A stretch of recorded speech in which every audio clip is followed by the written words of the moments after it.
at 11 a.m. But we need to talk some wagering. Alan Bell from the AB3 and Driving the Line. He joins us to talk some wagering. Alan, thanks so much for joining us. I want to start in the NFL. A really fun game last night, a snowy game where the Browns got the win over the Pittsburgh Steelers. Jameis Winston made headlines with everything he had to say. It feels like people run with and have a good time with. But let's get to some of these games over the weekend. I want to start with this Buccaneers and Giants game. Right now, Tampa Bay, a 6-point favorite on the road, the total at 41.5. I bring this game up because of all of the news going on with Daniel Jones and this Giants team. They announced earlier this week that he would not play the rest of the season. They would be benching him. And then today we learned that he went in and asked for his release. They granted him that. And so now Daniel Jones, the free agent, they will be going with everyone's, the Italian sensation, Tommy DeVito, for the rest of the season. What do you make of this game Sunday morning? Do you think a changing quarterback maybe gives them a spark? What do you see in this one? Yeah, man. First off, appreciate you guys having me back. I'll say this. I like the under in this game. I think that you're going to see Tommy DeVito. He seems like a fun dude. I'm not buying in to what he's going to do, especially against the Bucs. They got a great run defense.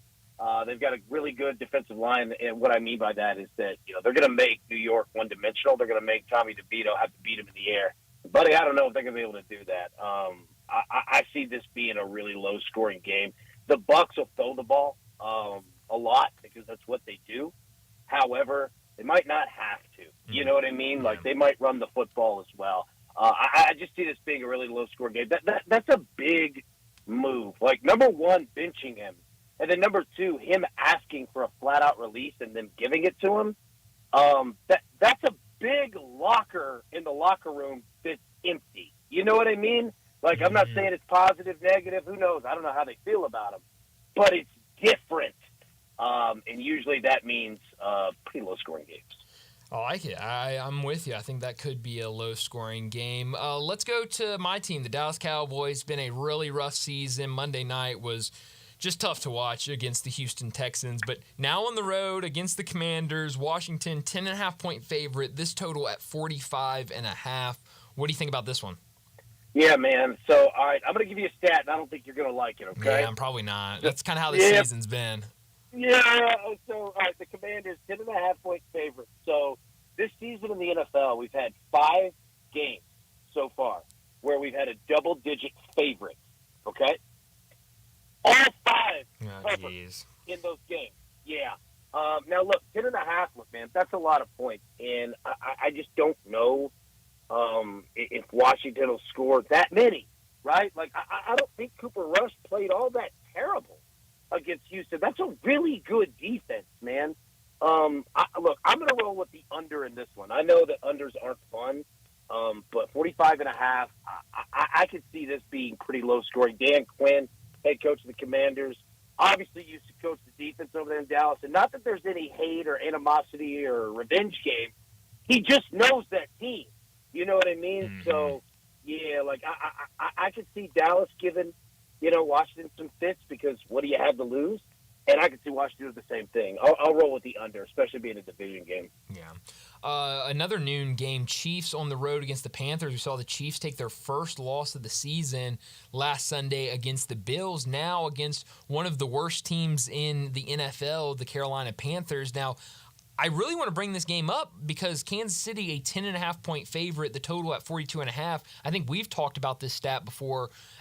9 Chief wins this season, only one of them has been by more than 7 points. I remember a couple weeks ago, they were up big against Las Vegas, another team that's really struggled this season. I believe Vegas scored late in the fourth quarter to make it like a 5 or 8 point game, and they ended up covering. But now Chiefs, another big favorite on the road, 10.5-point favorite, 42.5 that total. What do you think about this one? Yeah, look, and you know what? Another double-digit favorite. We got these two this week. Let me say this. The Chiefs, when they lose, they're not really a bounce-back quick team. Now, they're playing the Panthers, okay? I don't have any faith in the Panthers whatsoever. But I could see this being a weird game for Kansas City. Like, they'll handle their business. And what I mean by that is this, is that I might look to play a teaser in this game. I want to get that Chiefs number down, okay? And I want to get that total down. All right? Like, I don't have the perfect answer yet, but I just would not mess around with 10.5. That's so many points. Yeah. And on the road. You know what I mean? Like, I might even put together like a two-leg parlay of, Bryce Young throwing an interception and the Chiefs -3. Something like that, right? Like, I would look to get that number way down because, dude, it's the NFL, man. It's just so many points. I know the stat we gave, but that's just a lot to play around with. It sure is. Later in the afternoon, 49ers and Packers. Packers got lucky last week with that blocked field goal against the Bears. They're now a 3.5-point favorite against the 49ers. That total 45.5. What do you like in this one? Yeah, so, here's the weird thing. The Packers are 7-3, right, and looking way up in the division, right? Like, they have to keep winning, man, because the Vikings and the Lions keep doing so as well. Here's a weird stat for this one. This could be, right, the first time in 37 straight games that the 49ers are an underdog. They've been a favorite in 36 straight games. It's amazing. But the Packers, like you said, man, a 3.5-point favorite. Give me Green Bay. Like, I believe in Green Bay. The locker room is good. You hate doing that, against a team like San Francisco, but San Francisco's not the same. Give me Green Bay, man. I absolutely feel the vibe that they have in Matt LaFleur and that locker room. Yeah. Do you have a favorite NFL play that we haven't talked about yet? Yes. Eagles and Rams, Sunday night, okay? Under 48.5. The Eagles are a team. We all think offense. No, they play with their defense, man. Like, they lead with their defense, and games are long, methodical, and slow and boring. That's how they go about winning. Take the under 48.5. It'd be a fun game against the Rams, but there won't be a lot of points scored in this one, man. Yeah. The other game I'm curious about before we get to some college games, Titans on the road against the Texans. It's been one of those years for the Titans. It's been really rough, 2-8 on the season. Texans playing really well right now. Right now, Houston 8-point favorite at home. That total at 40.5. Do you like anything in this one? Yeah, I like the Texans. I like the Texans handle their business because, you know what? Yeah, they got to win. Last week against Dallas, but it wasn't pretty. And they had lost 2 straight before that. And I think that you're going to see a Texans team on both sides of the ball really try to get themselves back. And that defense for Houston is very for real. I'll take Houston -8. I know that that's a weird number. It's a big number. But I don't know if the Titans can keep up in this one, man. Yeah. Going over to the college side, some really good games this weekend and some scary games. You've got, several of these teams that right now in the mix, in the running for a spot in the college football playoff playing road games. And so we'll start with the game that Brett is going to be at tomorrow. Ole Miss on the road against Florida. Florida, big win last week at home against LSU. Ole Miss, 12.5-point road favorite, that total at 55.5. Do you like anything in this game? Yeah, I like Ole Miss, and I'll tell you why. All right, I'll take that 12.5. That's a big number. And, we saw last week in college football that, these big teams, like, now you're at the point where if you're in the playoffs, you just want to win and get out. Like, you know what I mean? Like, not that you care about the spread, but, like, you just want to be healthy, win the game, and just get out with no major injuries or anything like that. But that being said, all right, Ole Miss, they're in the playoffs. If they went out, they're in. However, Lane Kiffin knows he cannot take the foot off the gas. He's got to just bam, bam, bam, go through the rest of the year. And I think they lay it all over Florida. Florida looked great last week against LSU. I don't believe they're doing it 2 weeks in a row. I think Ole Miss lays a hammer down on Florida here. I'll take the Rebs, too. I like it. Another SEC game later in the night, Texas A&M on the road against Auburn. Texas A&M needs to keep winning games. They're at 15 right now in the college football playoff rankings. On the road against Auburn, though, they're only a 2.5 point. Texas A&M is only a 2.5 point favorite on the road. I've seen a lot of people kind of saying that seems like a funny line that it's that close right now. The total 46.5. I know, we've seen in the past some magic at Jordan-Hare Stadium. Do you think we see magic for Auburn this weekend, or is it all Texas A&M? Dude, it's a weird number, right? Yeah. 2.5. For a team that's 8-2 in the overall 5-1 in the SEC here. Look, man, I'll take A&M with the spread, but I'll tell you this: I'll take the over in this game because Auburn is just good enough to give you fits and give you problems. They'll score early and they'll score late, but they'll give up points late too. I can see this being a really odd game, especially with Auburn and Bama coming up. After that, dude.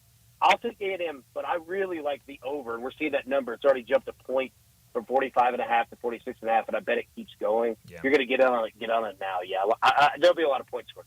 I like it. What's your favorite playing college football this weekend?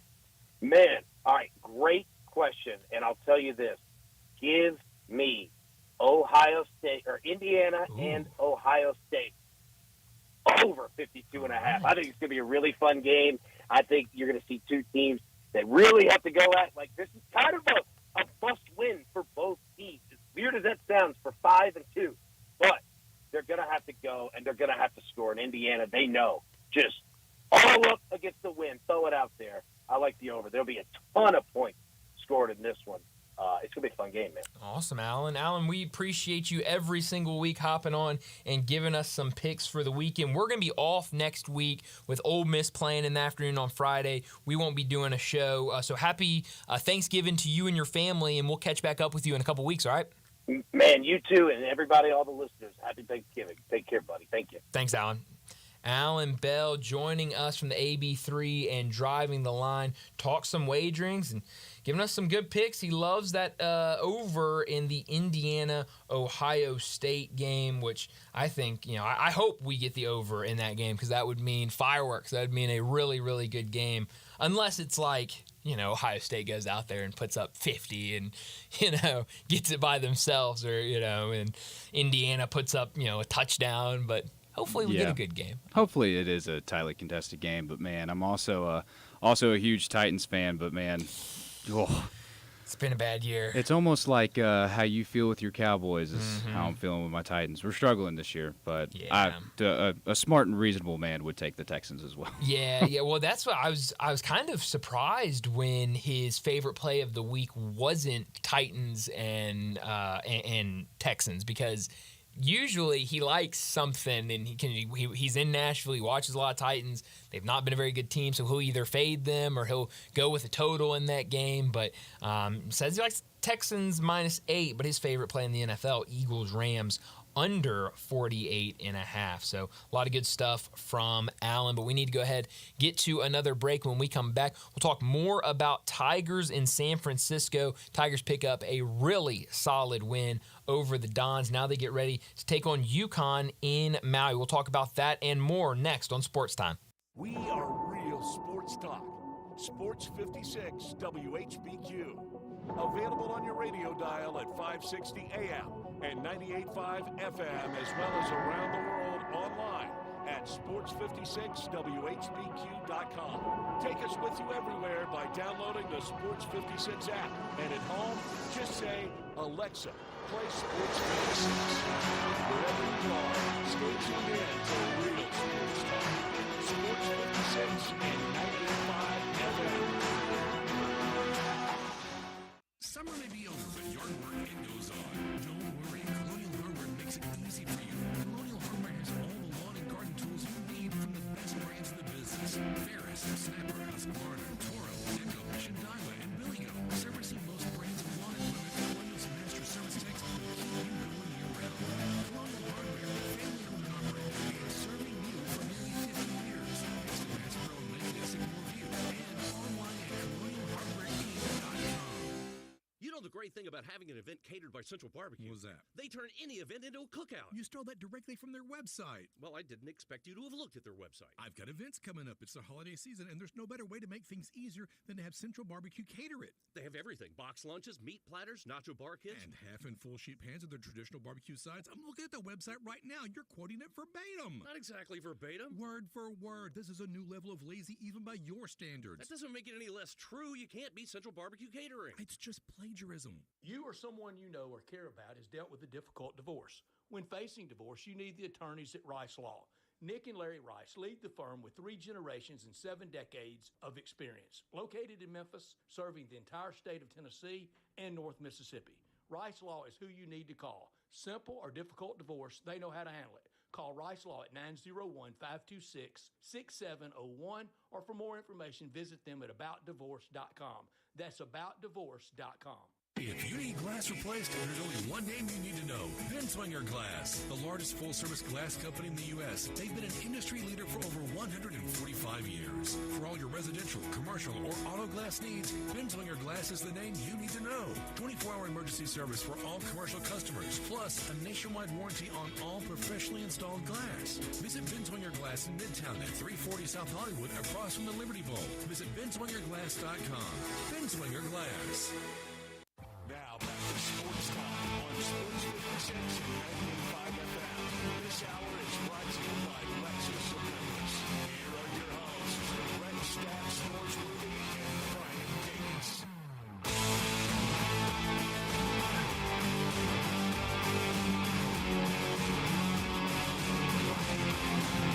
Welcome back in Sports Time. Bryant and Landon with you as Brett's out. He'll be back on Monday as Ole Miss traveling for their game tomorrow morning against the Florida Gators. We got to talk more about the Tigers and their win last night against San Francisco. A really, really massive win for this team. Text in, what did you think of that game last night? Hit up the Sissy's Log Cabin listener line, 901-360-8255, and tell us what you think the Tigers' record will be in Maui. Has anything changed based on these first 4 games? I know we kind of preseason talked and kind of said blanket 1-2. You don't know who you're going to face in those next 2 games after UConn, but kind of a blanket 1-2 is what we all thought they would go. With what I've seen the first 4 games, you know, depending on who you see, I do not think 2-1 is out of the question. It's going to be tough against UConn. But, you know, after that, I think you play Michigan State or Colorado. I think you can win. I think you can beat both of those teams. And then, you know, depending on who you see after that, whichever side of the bracket you're on, you know, I definitely do not think it's out of the question for this team to win 2 games in Maui. We got a text. Ron texts in. He says he thinks the Tigers will win 1, maybe 2 games in Maui. He also said, Bryant, glad you picked the Tigers last night. Yes, I know. I picked against the Tigers last night. I went with San Francisco, but hey, at least I didn't do what Brett did. Brett put $100 on Tiger Bankroll on San Francisco. So now he is in a major hole. He was already down. He was already in 4th place for Tiger Bankroll, but now a big hole for Brett as we get ready to head to Maui. But good win for the Tigers. I thought Dane Danger coming off the bench was interesting. I again, we'll ask Jason in about an hour, a little more than an hour, at 5 o'clock when he joins us. We'll ask Jason if what he's heard about the reasoning, if he knows anything about why Dane Danger came off the bench, if it was just simple as, hey, we think Moussa Cisse is the right matchup for tonight's game against the San Francisco team. They got a 7-foot center. They got a 7'2" big man that they brought off the bench. I don't think played a ton of minutes last night, but saw some minutes in that one. Maybe you just switch it up a little bit and go with the longer, bigger Moussa Cisse, or was it kind of something a little deeper than that? But Dane Danger, 26 minutes last night, 18 points, 7 rebounds. Excuse me. Let me try this again. 18 points, 7 rebounds, 2 steals, 3 blocked shots in 26 minutes for Dane Danger. He had some big plays, had a couple of and ones that he converted, and got the trip to the line and cashed it in. 6 for 7 from the free throw line. Thought that was really big. Moussa Cisse 4 for 9 from the free throw line, only finished with 4 points in 20 minutes. So I thought this was a really good game. Now we did hear after the game Tyrese Hunter talking to the media and talking on the postgame show on the radio with Dave, that he said him and the medical team are really managing his knee injury, and that he has not been practicing. He's just been playing the games, and they're really trying to limit the kind of wear and tear on his knee early in the season. And so, that he gets with them kind of before and after every game, checks in with them daily. But that right now, he says, it's getting better, it's improving, but that, right now they've just been wanting to hold him out of practice and letting him go, in these games. And we know P.J. Haggerty dealing with an injury as well. Both those guys have been limited. So maybe we'll get some more information about that with Jason Munz at 5 o'clock. But I really do think a massive win for this Tiger team to do that on the road against a good San Francisco team. To go 4-0 into Maui, I think a lot of people should have confidence in this team right now. Yeah, I totally agree with you, but don't want to fully pull the brakes on talking about how great Memphis is doing leading into Maui. But, I'm just curious to get your thoughts on it. With how Memphis has been playing, we know we're a second-half team. Mm-hmm. How long do you think the Tigers can carry on this style of play? Do you think that's something that's going to be fine throughout the year, where they can just continually bounce back, or when, like next week, when they get when they face UConn, starting out slow and then bringing the boom later? I mean, what do you think? How long do you think they can carry that? Yeah, I don't love it, and I don't think Penny Hardaway loves it either. I don't remember which game it was. It was either, I think it was maybe the UNLV game, and he said, we can't keep going with these slow starts and then just expect to turn things around in the second half. And then you saw against Ohio, they had a nice start, and Ohio kind of made a push in the middle of that game, and then ultimately they were able to come out in the second half and look really, really solid in that second half. But I think the thing to keep an eye on right now, first off, I think this team is a good team, and they've got really good guard play. They have P.J. Haggerty is a guy that give him the ball and tell him to go get a bucket, and he's either going to knock down a shot or get to the foul line and knock down some free throws. And I think Tyrese Hunter is not far behind him in that category. So for sure, you do have those two guys that can go and get buckets for you. What I would like to see is they've been doing this with week off between games. 3 days and three games in 3 days. I don't want to see that second day, third day, you getting down by, 10 points at halftime. Maybe your legs are going out a little bit because this is, game 2 of, day 2 or game 3 of day 3. And, it's a lot harder for you to come back in the game. Not all the teams will be dealing with that.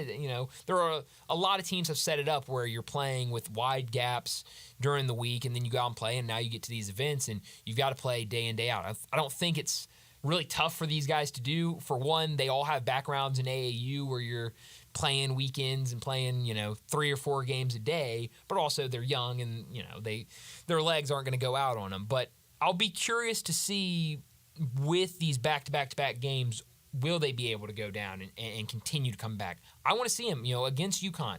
Go out and try to punch them in the mouth and try to have a fast start, because I think that's a team certainly you don't want to get behind against in UConn. Day 2, whether it's Colorado or Michigan State, that's the game I circle of I think they're going to win that game. No matter who they play, whether it's a win or a loss against UConn, I think they're going to beat either Colorado or Michigan State. And so that's the game where I don't want them to start slow, but if they start slow, will they be able to come back? And I think that would be a good litmus test, because you've got tough non-conference opponents later in the season.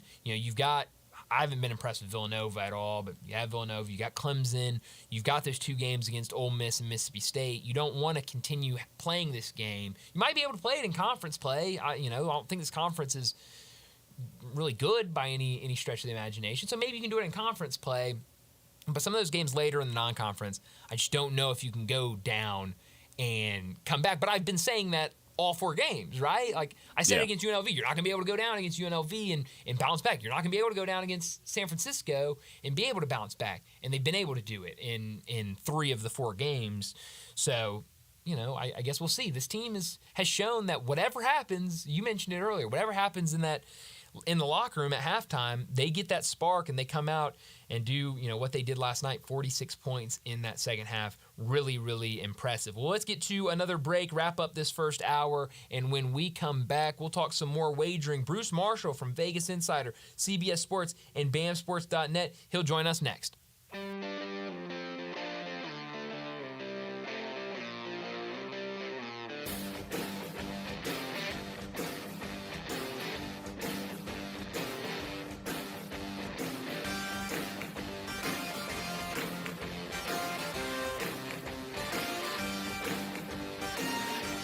Sports fans out there, Walker Taylor here with the Germantown and Collierville Commissary. We just celebrated our 43rd year in business, and I would like to thank our fantastic customers and especially our loyal staff. Time has flown by. We now have a second location, Poplar and Houston Levy in Collierville. Catering is a specialty of ours. 50 to 5,000, no job too small, no job too big. Full service or self-service. We also have a party room in Collierville that is great for rehearsal dinners, business meetings, you name it, we'd love to have you. Also, our barbecue party packs start at $8.75 a person. Barbecue, beans, slaw, bun sauce, including serving utensils. Especially great for tailgating with football season coming up. The commissary restaurants also believe in giving back to the community. Possibly you have been approached by somebody selling a barbecue six-pack coupon for fundraising. Cheerleading groups, church groups, anything to help a worthy cause. Holidays are near. Smoked hams and smoked turkeys will be on the pit before you know it. Come see us at Germantown and Collierville Commissary. Also check us out at commissarybarbecue.com. Mayweather Boxing and Fitness offers a high-energy, full-body workout that utilizes the same equipment and technology employed by Floyd Mayweather to achieve his impressive 50-0 record. The workout features 4 types of heavy bags, treadmills, rowers, battle ropes, weights, and much more. Visit Mayweather Boxing and Fitness, located at 2257 North Germantown Parkway in Cordova. Train like a champ. Mayweather Boxing and Fitness, 901-673-1267. Rick's Powder Coating for a beautiful finish every time. Rick's Powder Coating specializes in automotive, ornamental, residential, and industrial coating. With 2 conveyor lines and the largest batch ovens in the Mid-South, Rick's can accommodate all of your powder coating needs. Locally owned and operated since 2002, Rick's Powder Coating will customize a beautiful finish just for you. Drop by or call to see how Rick's Powder Coating can bring color to your life. 901-367-2771 or rickspowdercoating.com. Hi, this is Troy Five-Ash, owner of Five-Ash Roofing. Did you know there are so many roofing companies in Memphis that I don't even know them all? So that begs the question, which one should you choose? So I thought I'd give you a little background about me. My grandfather was a World War II Marine. My father worked for the University of Memphis for nearly 30 years. My mother, a pianist at Raleigh Baptist Church. Seems like forever. I went to Brownsville Road, Craigmont, and Bartlett High School, class of 81. We support the local school systems, youth athletics, and believe in what St. Jude and Le Bonheur stand for. I'm a Tiger and Grizz fan. The point? Memphis is my home. Five-Ash Roofing will be around if you ever have a problem with the service we provide. Five-Ash Roofing, fair, honest, and ethical, with deep local ties in our community. 367-0050 or memphisroofer.com. Five-Ash Roofing is what we do. We're here for you. You want it? We got it at Gossett Mitsubishi on the Pike. The year-end sales event is going strong, and now it's your time to buy. Save big on 2024 Mitsubishi Outlander PHEV, $32,250 or $269 a month. 2024 Mitsubishi Mirage, $17,910 or $279 a month. Or 2024 Mitsubishi Outlander Sport, we got it at $28,050 or $399 a month. Plus, every Gossett Mitsubishi comes with Mitsubishi's 10-year, 100,000-mile powertrain limited warranty. The year-end sales event is going strong, so hurry to Gossett Mitsubishi today and end your year with big savings at 1870 Covington Pike and 24/7 at memphismitsubishi.com. If you want it, we got it at Gossett Motor Cars. RZO 67244, MSRP 42750, Mirage RHO 15713, MSRP 18410, Outlander RUO 20512, MSRP 29550, includes all rebates and incentives, PF 695, excludes tax file and license with approved credit. See dealer for complete details. Offer valid through end of the month. Dealer stock only. Broadcasting from the Family Leisure Studios, we are Sports 56, WHBQ Memphis, and W253DF Memphis. Joining the guys every Friday is college football historian and Vegas legend Bruce Marshall from Vegas Insiders, CBS Sports, and his own website, BamSports.net. With over 30 years on Memphis radio, with handicapper and sports talk, here's Bruce Marshall with Brian and Brett.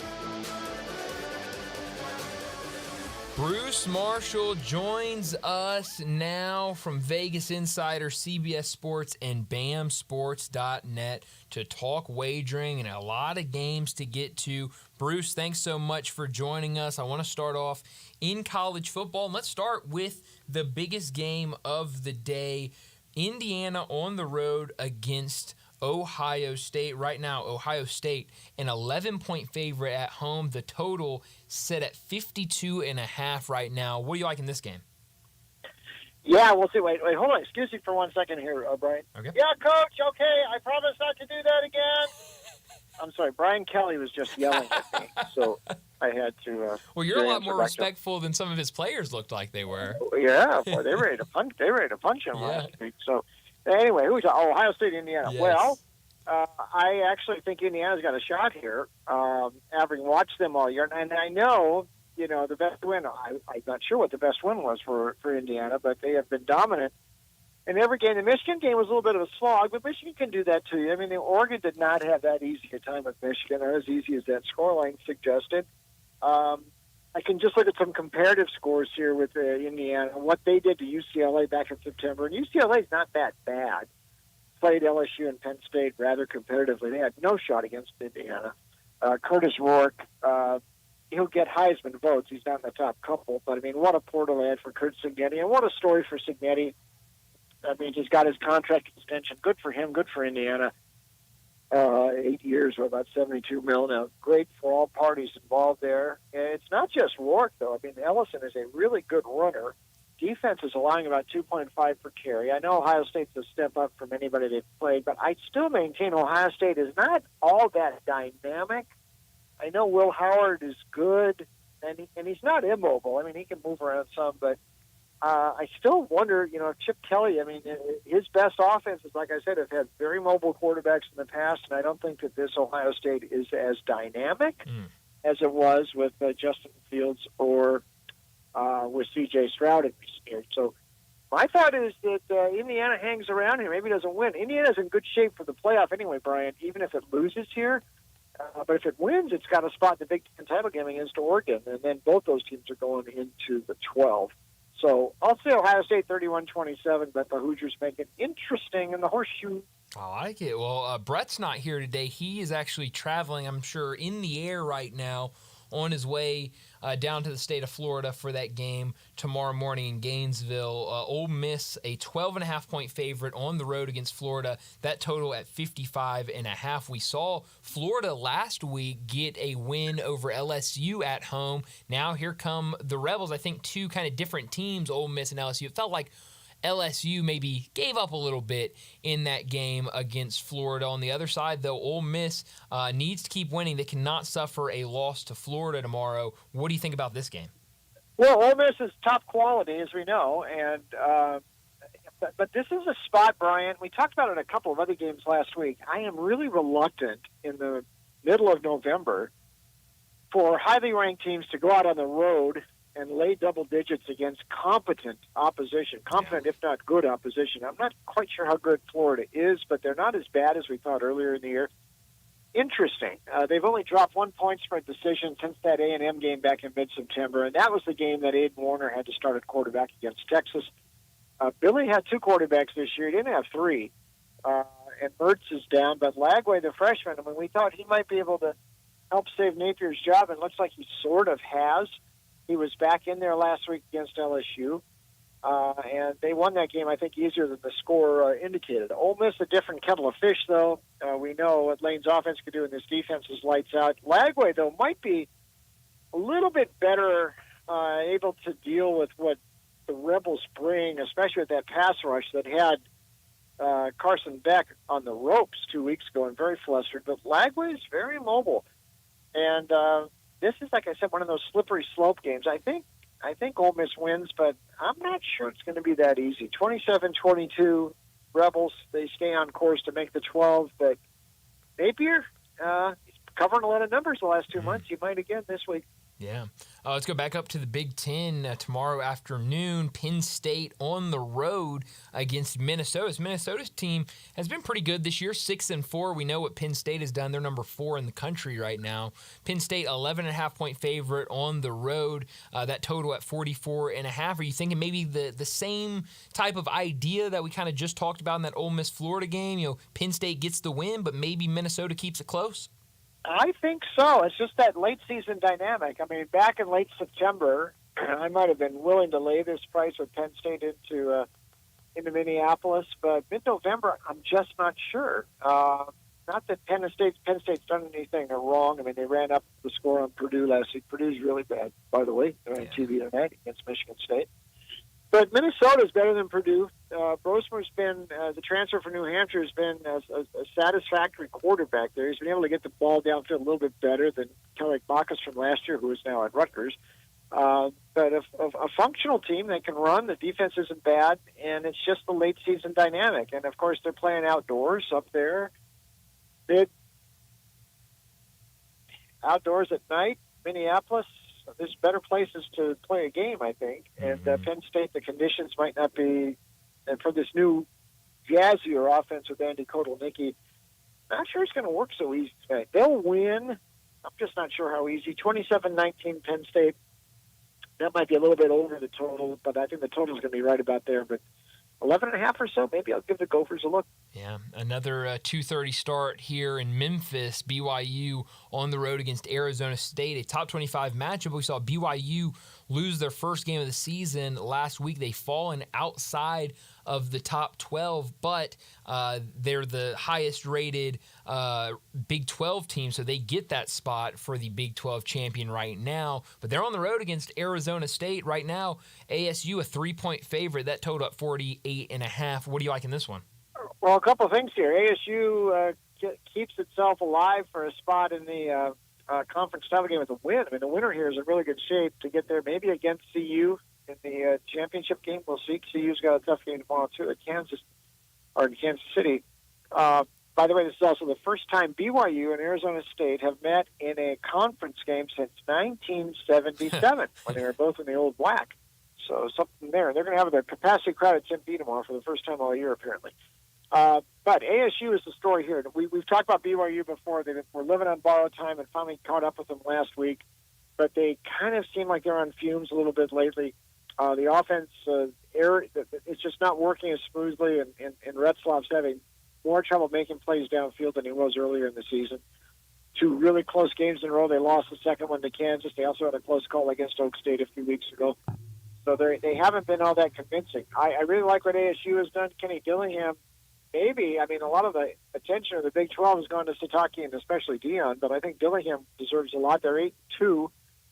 Led at the quarterback for Michigan State. Listen, Dillingham's reputation as a quarterback whisperer has been burnished this year and enhanced because Levitt has been really good, and this is just what Dillingham did with Bo Nix a couple of years ago, restoring him as a real quarterback when he was up at Oregon. And Scatterby, the running back, who was really fun to watch. You'd rather run through you than run over you. He was back in the lineup last week after missing the UCF game. You know, Arizona State is, like I said, the only game they lost recently was the one where Levitt didn't play, and they had to go to Sims, the backup quarterback, and that was the game at Cincinnati a few weeks ago. I think ASU wins this one. I like Arizona State a lot, and let's take them 30-21. And the Sun Devils, I think you could see them in the Big 12 title game. This is quite a job that nobody's talking too much about by Kenny Dillingham this year. Yeah, he's done a really good job. 6 o'clock tomorrow night, Army and Notre Dame at Yankee Stadium. We saw Notre Dame play Navy earlier this year, and a lot of people thought maybe Navy would be able to hang around. Notre Dame made it look easy against them. I have thought Army, even early in the season, was a much better team than Navy. Can they keep it close tomorrow against this Notre Dame team? Right now, Notre Dame a 14-point favorite. That total sitting at 45.5. I would sure like them to, but something tells me it's going to be difficult. By the way, there's some real history here, although they stopped playing annually after 1946. But they still played, 17 times since then. But 46 was that great game. That was the game of the century in the post-war era of the late 40s. 0-0, the 1 versus 2, and that was also at Yankee Stadium. Red Blake, the old Yankee Stadium. Red Blake against Frank Leahy. Greatest, one of the great defensive wars of all time. I don't know we're going to see something like that tomorrow. But here's what concerns me, Brian. Army, I agree with you. And Bonkin deserves some votes for Coach of the Year, too. But we saw what Notre Dame did to Navy's options a few weeks ago. Navy runs something a little bit different. There's some wing tee they've got in there this year with Newberry, brought up Chronic from Mercer. This is more basic option what Army does, and that's a change from last year. And Army was running a lot of pistol, but they're running a basic option this year. But Brian, they really haven't beaten anybody this year. I mean, as much as I love what Army's done, North Texas is the best win. They have missed Tulane and they've missed Memphis in the American this year. If you put them behind, they're in trouble. Notre Dame, this is a top 10 defense. I mean, they have been a wrecking machine this year for the most part, and it was only through the grace of God. If you bet on Virginia last week, you got a point spread covered with Musket at the back door. I think Notre Dame takes control of this game early and wins it handily tomorrow. 34-10 Irish, and they're steaming towards a spot in the top 12. I know there's a lot of SEC fans rooting against Notre Dame these last 2 weeks of the season. Let's go to some of these night games. Texas A&M on the road against Auburn tomorrow night on ESPN. Right now, I've heard a lot of people talk about this game. I've heard a lot of people on both sides of this game. Texas A&M, a 2.5-point favorite on the road. The total at 46.5. What do you like in this one? I like A&M, although I did sort of a double take. And when I first looked at the number, I thought, oh, geez, that's kind of low. But then dug deeper, and I said, it's probably about right, because A&M, if the best win was LSU that A&M had, that's not looking like it's that great now. And Auburn has been close in most of their games this year. They've managed to lose most of the close ones. But, Hugh Freeze is usually good for one upset per year. He hasn't had it yet this year, and he's got 2 more shots. And they also need to win 2 to get bowl eligible. So I'm sure you'll get a frenzied effort from Auburn. But this year, Peyton Thorne has had his moments this year, but he's also been prone for meltdowns, and that giveaway there in the Oklahoma game, that bad pick 6 later, they should have won that, and they've been closer to bowl eligibility. This is just not a real dynamic Auburn team this year, and don't mind what happened with ULM last week. ULM has really tailed off late in the season. I think A&M can get the job done. Elko made the switch, and this is a real switch to Marcel Reed at quarterback. He's not back and forth with him and Weigman like earlier in the year. Reed is his guy, and I thought it was very good for them just to play New Mexico State last week, even if they didn't cover that huge number, to sort of get the South Carolina game out of their system. Reed is more dynamic. Elko's defense can make big plays, and A&M, for the most part, has gotten over every hurdle this year except 2. Auburn has fallen short 6 of 10 hurdles this year. So I'm going to go with A&M in this, and it might not be easy. So I'll call it 29-23 A&M. But I think they get there, and that sets up the big one with Texas next week, with the winner to Atlanta the following week. Yeah. Another game I'm curious about in college, I want to get your favorite college plays for the weekend. Colorado's been looking really good this year. They've been winning games, especially their last couple, by a lot of points. This weekend on the road against a Kansas team that's won 3 of their last 4 games. Right now, Colorado a 3-point favorite on the road. That total at 59.5. Can the Buffs keep it rolling this weekend? Well, we'll see, Brian. One note about this game: it is at Kansas City at Arrowhead Stadium because the Jayhawks have been redoing their home stadium in Lawrence, so they have not played there this year. They played once or twice in the MLS stadium in Kansas City side of the Kansas side, and a few times here at Arrowhead, including against Iowa State a couple weeks ago when they won. Deion note of the week. There's some real talk about Deion going places. I would not be surprised if he stays at Colorado because Deion's brand is so big. It doesn't matter where he's at. He's the star. He can work pretty much unencumbered at Colorado. They're paying him a lot, but Deion makes as much money away from coaching as he does coaching now. And they are not, the pressure at Colorado is not that much. And he's got a great situation there. He's got the portal working good for him. He's just had the top quarterback recruit decommit from USC and come there with a second recruit, Julian Lewis. So I think he might stay. Having said all that, I think this is going to be tough for Colorado tomorrow because Kansas is they're the best 4-6 team in the country. Look, their point total this year, their point mark, they're about a plus 60 or so, and they're 4-6. They had a lot of close losses. There's an adjustment phase after Andy Kotelnicki, their offensive coordinator, very creative guy, but he went to Penn State in the offseason. It looked like early in the year, first half of the year, Jalen Daniels having a little bit of trouble adjusting to the new coordinator, but they've sort of ironed things out. They've played very well down the stretch. The only game they've lost in the last month was that game at Kansas State, which was right down to the wire. And Iowa State and BYU, they took them out back-to-back weeks. I think Kansas gets them here, and this is a little more solid team than Colorado's been beating in recent weeks. I think the Jayhawks get them 31-27 Kansas in Kansas City. What are your favorite college plays this weekend? You know, a couple of them. One is in the SEC. This is strange in here. I kind of like Kentucky plus all these points against Texas, 20-20.5. The freshman quarterback Cutter Boley, who they have saved his redshirt year, but they can play him right here at the end. And he looked really good last week. They showcased him against Murray State. He's going to probably play a good bit tomorrow. Now Murray State ain't Texas, but look at Kentucky this year. Except for the Florida game when they really made one mistake after another. They played Georgia within 1 point. They went into Vaught Hemingway and won. They are a tough bunch of hombres, and they are going to be very, very tough on Texas tomorrow, which might be feeling the collar tighten a bit. That was not an easy game with Arkansas last week. I mean, the fans down there are not really behind Quinn Ewers. They treating Arch Manning like he's Elvis, and it made for an odd dynamic in Austin. I think Kentucky hangs within that price bar. So there's one. The other one at night, this is probably the last game on the board tomorrow. And just like last week, I loved Air Force against Oregon State. I love them again against Nevada tomorrow night. They're on the road up in Reno, but they're a slight underdog here. I don't know why.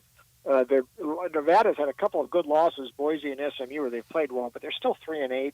Defense 95th against the rush, 26 rush TDs allowed. It's not a great team.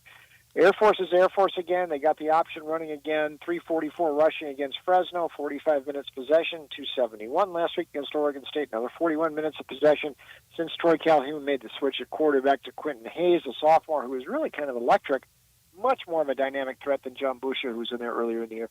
Air Force looks like Air Force again. They're not going to go bowling this year, but they continue to play hard, and Air Force is a great bet tomorrow night. They'll win that game in Reno against the Wolfpack. I like it. Talking to Bruce Marshall from Vegas Insider, CBS Sports, and BAMSports.net. Let's go over to the NFL and try to get to a couple of these before we run out of time. I'm curious with everything going on in New York with the Giants. They announced, I guess, Monday afternoon that they were going to bench Daniel Jones, that he would not play again this season. We learned earlier today that they've granted him his release from the team. So they'll be going with the Italian that everyone loves up there, Tommy DeVito. Right now, Tampa Bay on the road, a 6-point favorite. That total at 41.5. Do you like anything in this game? I like it over because Tampa Bay goes over all the time, and DeVito might give a little spark. Although the other question in New York is, why didn't they go to Drew Lock here? Yeah. Lock's been the backup all year. I mean, that has the ability to cause more of a fissure in the locker room than starting DeVito or benching Jones, I think. I just don't know why the Giants did that, although DeVito did win a few games last year. I suspect they're going to go back to Lock before the end of the year. But the Giants are a mess, so are the Jets. I don't want to take either of those teams down, but I will play this one over. If I had to, I might look to Tampa Bay on a side, but over I think is a good one there at MetLife. What do you think about this afternoon game, 49ers and Packers? Packers got lucky last week with their win over the Bears, blocking the field goal attempt. Now they're a 3.5-point favorite at home against the 49ers. That total at 45.5. Can the Packers keep this rolling? I think I just saw a notification that we have some more injuries.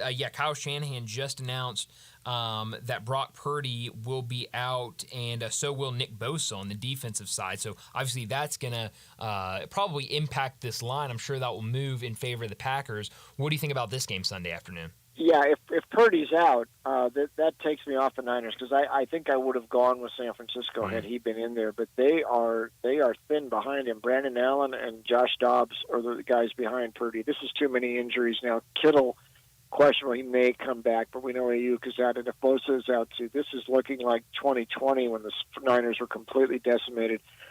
So I don't want to mess with them. But if Purdy was in there, I would give him a shot. Most of our games are close. Without him, this looks like this is just unraveling for San Francisco. So I might rather take the Pack in this one. Yeah, it's been a year full of injuries for the 49ers. What's your favorite play in the NFL? Denver's going to beat the Raiders. The Raiders are a mess. Since the last time they played in early October, the Raiders have not won. They've switched quarterbacks twice. They went away from Minshew, then they went back to him after O'Donnell got hurt. Antonio Pierce has dismissed 3 assistants, including his offensive coordinator, Luke Getsy. They look like they are headed toward the number 1 pick in the draft to me. Well, Denver keeps getting better. Bo Nix won a game last week, 28-33, 307, 4 TD passes. They can sweep the Raiders for the first time in a long time. These are 2 ships heading in opposite directions in the AFC West, and I'll go with the ship with more steam. That's Denver. Bruce, do you like anything in either the NBA or college basketball tonight? Yeah, they're starting. I guess this Vanderbilt Seton Hall game just started. Syracuse is playing. I would have liked Seton Hall there. Syracuse is playing tonight. Texas Tech after pushing Texas to the wall last night, and we saw Texas Tech get beat by St. Joe's. Those games are in Brooklyn. I think you're still getting the double digits here with Syracuse. I will take Syracuse again here tonight. I think they're a very good bet tonight. Syracuse. Against Texas Tech. And one in the NBA, let's go with the Clippers tonight. They're getting points at home against Sacramento. They've won 3 straight in this homestand. They beat Sacramento a couple of weeks ago. Norman Powell apparently will not play tonight, but he didn't play Wednesday, and they still beat Orlando with James Harden leading the way. So I'll take the Clips tonight, plus a few at home against the Kings. I love it, Bruce. Where can we find more of you? Yeah, thanks, Brian. Check me out online, VegasInsider.com. We lead the NFL. We lead college football. We are having a really good football season. So check me out online with the picks there, VegasInsider.com. They are also up at CBS Sportsline, Sportsline.com. And my new place is Do It With a Different Twist, WinnersAndWhiners.com and PicksAndParlays.com. Awesome, Bruce. Thanks so much for joining us. We're going to visit with you again next Wednesday before we're out for Thanksgiving. So a little bit earlier in the week, get some plays for the big rivalry weekend of college football. Bruce, enjoy the weekend, and we'll talk to you again on Wednesday. Okay, Brian. Have a good weekend. Thanks, Bruce. Bruce Marshall joining us from Vegas Insider, CBS Sports, BandSports.net, and Winners and Whiners. Go check out his plays over there as well. But we got a ton from Bruce and even a couple of basketball plays. He likes Syracuse plus the points tonight, and then in the NBA, he likes the Clippers tonight. So some good plays, a lot of plays in college football, a couple in the NFL as well. But let's go ahead and get to another break. When we come back, we got to talk more college football. Arkansas this weekend, they're hosting Louisiana Tech, an opportunity to gain bowl eligibility with a win this weekend. We'll talk some Razorbacks. We'll also talk the SEC. We'll do that next with Ty Richardson. Add a little fun to your lunch break. Join Johnny Radio for Sports 56 Happy Hour from 11 to 1 every weekday on Sports 56 and 98.5 FM.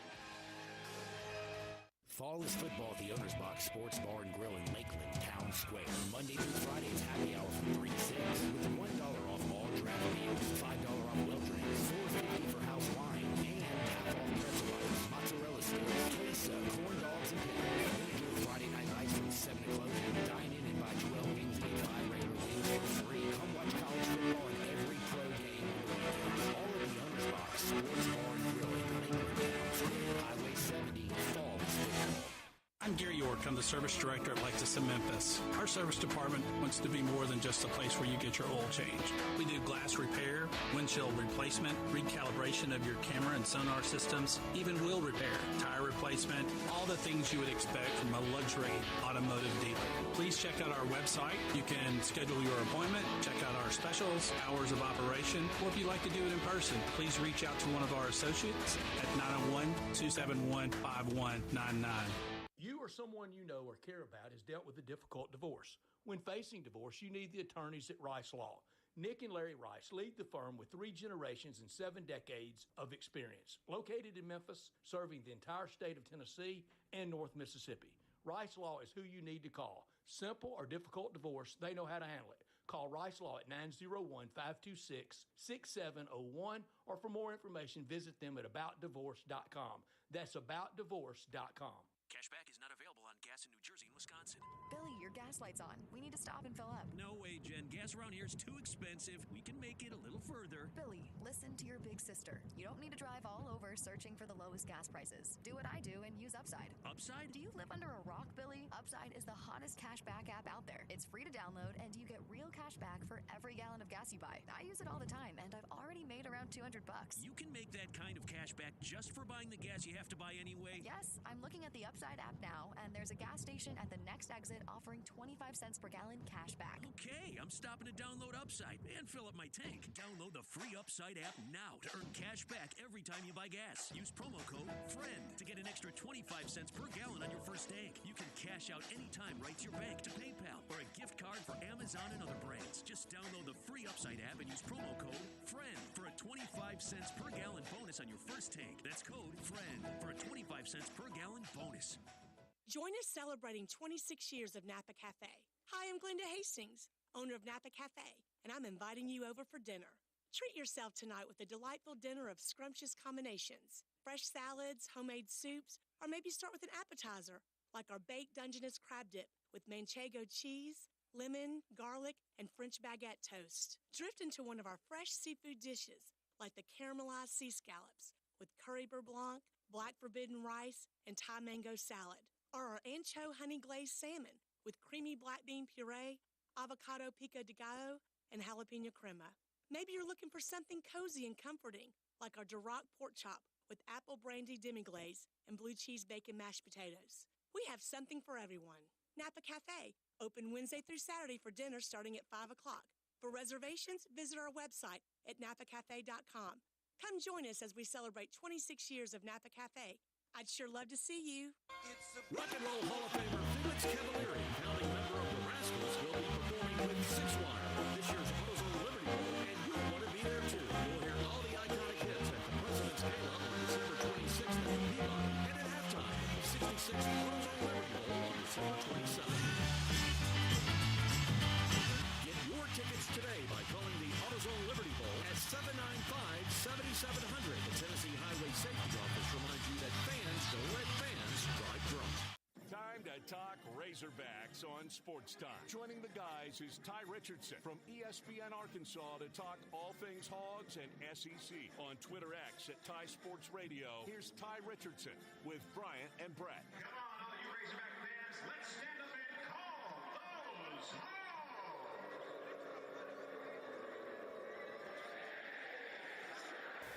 Ty Richardson joins us now from ESPN Arkansas to talk the Razorbacks and the SEC. We talk with him every Friday afternoon. Ty, thanks so much for joining us, and let's talk about the Razorbacks football team. They're back at it tomorrow afternoon against Louisiana Tech. 2 games left on the schedule for them, tomorrow against Louisiana Tech, and then on the road against Missouri. But they can get to 6 wins tomorrow with a win over Louisiana Tech.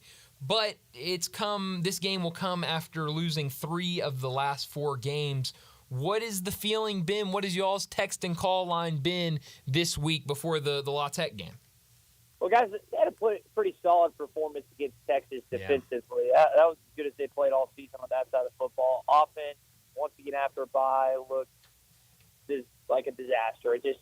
Nothing was clicking. Offensive line gave up a bunch of sacks, and now they head into a much lesser opponent tomorrow, Brian, like you're talking about, and closing the season out with Missouri, which they've never won at Columbia. So, Brian, I mean, it's just kind of, I don't know if uneasy is the right word. You're going to make a bowl game. You're better than you were last year, but if you can find a way to win these next 2 regular season games and then win a bowl game too, that's a completely different conversation that we could have in about a month from now. Yeah, absolutely. I know, you've told us from, before the season starts, for Sam Pittman to keep his job, it was to get to a bowl game. It feels like very likely they will get to a bowl game. Do you think that is still the marker point for him to remain the Razorbacks coach going into next season? Yeah, I do. They win tomorrow, and even if they were to lose to Missouri and losing the bowl game, I still think he's going to be retained as the Arkansas head coach. Not everyone's going to be happy about that, but you do like the idea of potentially bringing Bobby Petrino and Taylor Green back for another season. If you can keep Travis Williams, I think he's going to have some head coaching opportunities based on what he's been able to get out of this group. But, yeah, based on everything that you just kind of read into, that sure seems like it's probably going to lead to happen, and that he's still going to be the head coach, guys. Yeah. You mentioned Petrino. I was reading, I think it was maybe about the Florida Atlantic opening. One of the openings that's out there in college football put his name out there as a candidate that, Florida Atlantic could look at, or whichever school it was. Do you think that is something Petrino would want to do, is, get back to head coaching, even if it was a group of five score? Or do you think he would stay at Arkansas as the offensive coordinator? He's been there, done that with, group of five, even a stint at an FCS head coaching spot. Do you think he would do that just to get back to being a head coach, or do you think he likes where he's at right now with Arkansas? Boca Raton's pretty attractive. Yeah, it Maybe is. he calls Lane Kiffin to see what that was like. Yes, Don Herman. But, yeah, I saw that same thing too, Brian. I don't know what's in his head right now. I could see him just wanting to coach a few more years and then retire, and then I could see him wanting to get his hands on the harness again and really control that horse, which is being a head coach. You can have a lot of say being the offensive coordinator, but you're not the end-all, be-all. So we'll see if Bobby's a realistic candidate. And it's the other side, too. It's one thing for him to have an interest, but Sure. that school, that university of interest in Bobby Petrino. Yeah, it's just interesting because you're right. It feels like there are some coordinators and even, head coaches out there that you feel like kind of what they're thinking about things. When there's some offensive coordinators, they'll take a job like that. Or no, I don't think they'll take a job like that. With Petrino, he's kind of just, you don't really know what to expect from him. Part of me thinks, he'd probably want to get back into head coaching and would take a job like that if it was offered to him just to get back into head coaching. But then kind of the other part of me is going, nah, I think he's fine being an offensive coordinator in the SEC at his age. He's kind of been there, done that. It just, I don't really know what to expect from him. I think that could be said about a lot of coaches that are in their 60s and whatnot who don't necessarily like the way the sport is headed, the direction it's going. I think a lot of y'all's listeners probably feel that same way, and that's why certain coaches, the three that come to mind for me are Roy Williams, Nick Saban, and Mike Krzyzewski. And then if you want to add Jay Wright to that list, there's probably another college football coach or two out there that will bow out sooner than you think just because of where the sport is now. Now, I want to be clear about something. These coaches are making millions upon millions of dollars. I'm not defending them having to deal with problems making that amount of money. Sure. But they're allowed to make their own decisions with their future, their early retirement or whatever. And Nick Saban felt it was in his best interest to quote-unquote semi-retire because, to me, he's doing a heck of a job with ESPN, College Game Day, McAfee, and everything he's doing with that network. Yeah, well, he definitely is. Going back to that Texas game, you mentioned it. A really good fight for Arkansas, especially that defense. Texas only puts up 20 points. They, had 10 points early in that second half and then kind of tacked on a field goal. They had 13 points for a while and then put up a touchdown late in the fourth quarter. I guess I should say early in the fourth quarter, but late in the game. What did you see there with Arkansas, really close in there? At one point, down by 6. At one point, only a 3-point game, but just ultimately could never close that gap enough. What did you see kind of in that fourth quarter from Arkansas? They just didn't have enough firepower. Defense got tired. Texas pulled a championship move, marched it right down, only being up 3 and put it in the end zone. Yeah. And that was a quality drive, the best drive of the day for the Longhorns. So I think that fourth quarter, you just had a possession or two that went against Arkansas, and things when you're playing a team that's number 3 in the country and you're unranked and you were 5-4 to that point, there's not really much room for error. Once again, Arkansas commits 2 turnovers and it cost them the football game, right? Yeah. When you look around the SEC this weekend, feels like while it's not, you don't have any ranked versus ranked matchups or, any massive get around the television and you've got to watch this game like we've had in recent weeks, it feels like still a big week. Brett's been kind of calling it spoiler weekend because you've got a lot of, interesting games. You've got Ole Miss on the road against Florida. You've got, Missouri on the road against State, Alabama on the road against Oklahoma, Texas A&M on the road against Auburn. When you look around the rest of the SEC this weekend, what do you see? I see what you're alluding to, what Stats has alluded to this week. Teams that if they look ahead to the following week, the big rivalry week, they're going to lose. Mm-hmm. And I know Oklahoma's been bad all year, especially on offense. Not on defense, really on offense. But, I mean, if Alabama thinks they're just going to walk into Norman and it's going to be a cupcake victory, think again. If Vanderbilt or if LSU thinks that they're going to just beat Vanderbilt because they're in Death Valley tomorrow night, think again.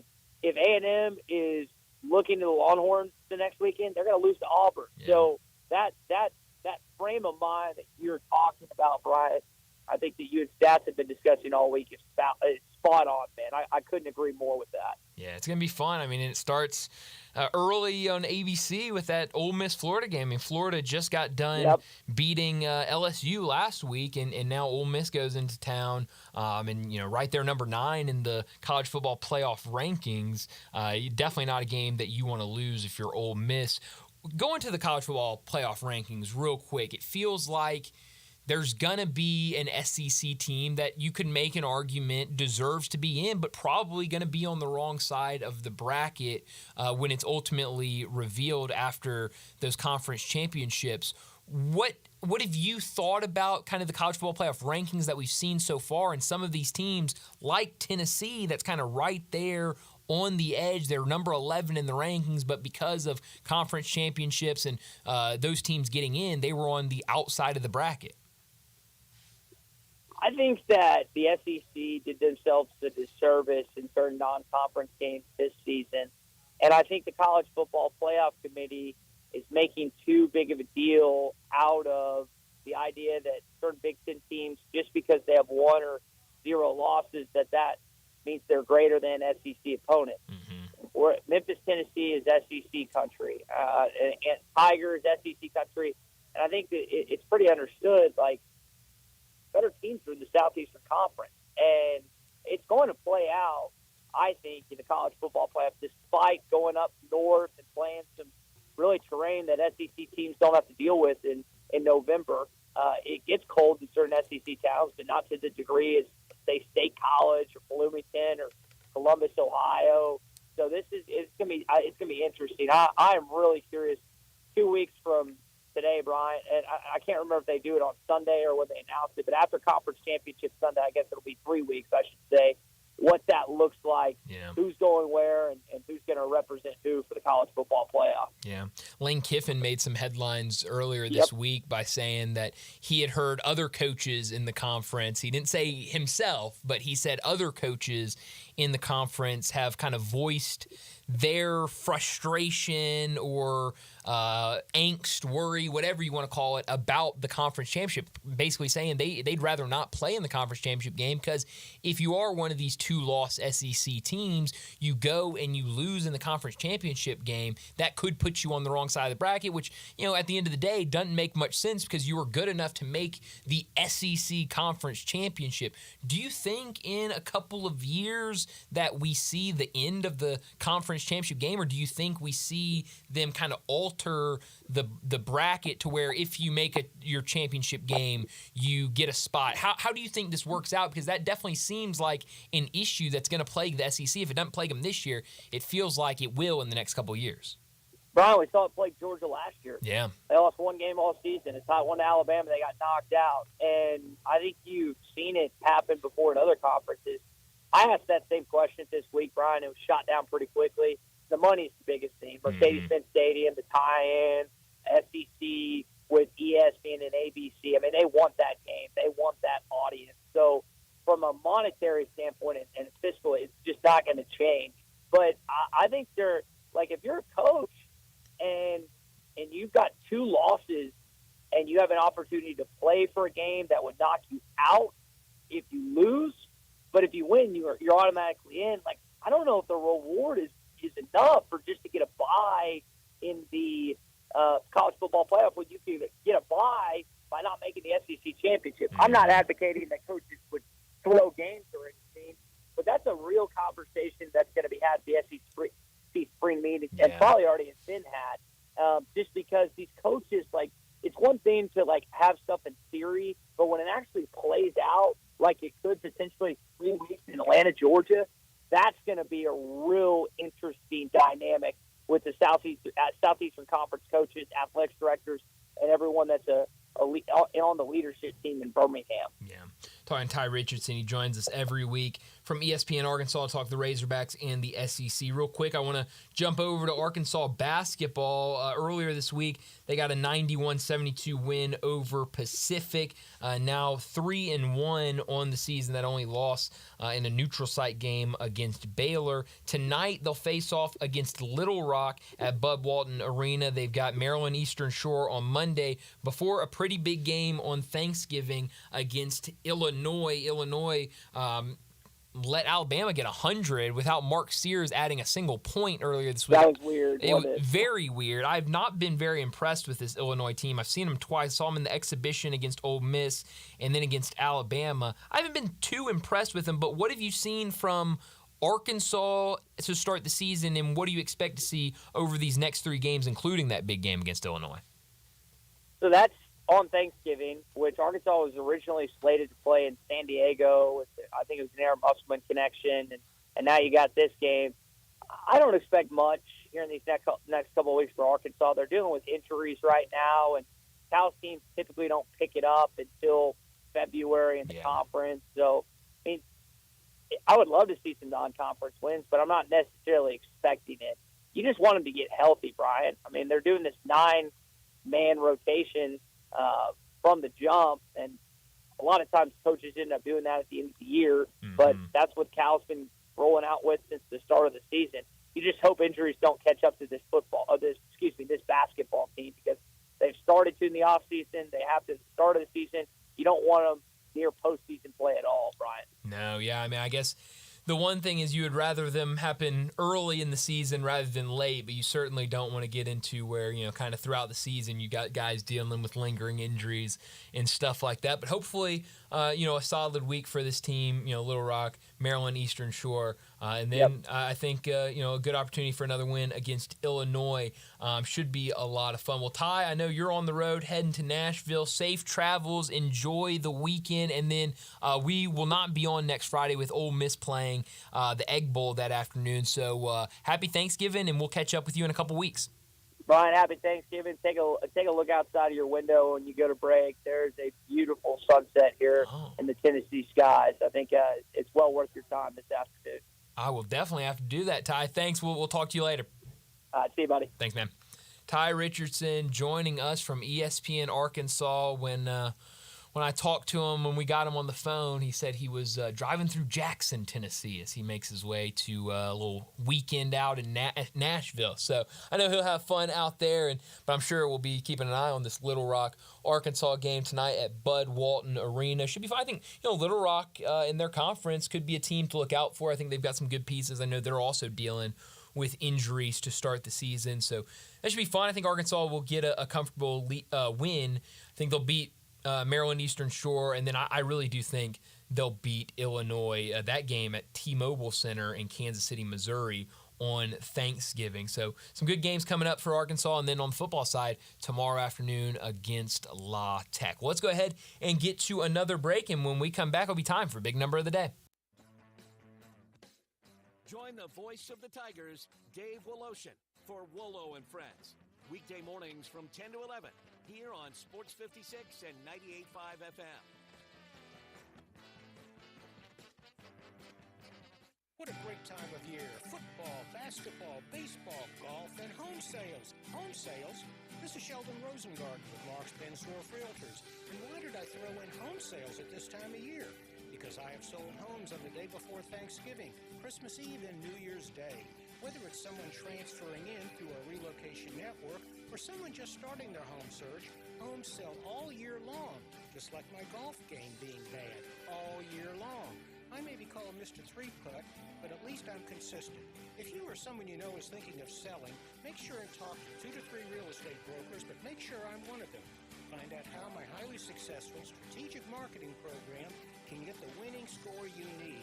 Call me and find out why people often say when you want the job done, oh, Shell done.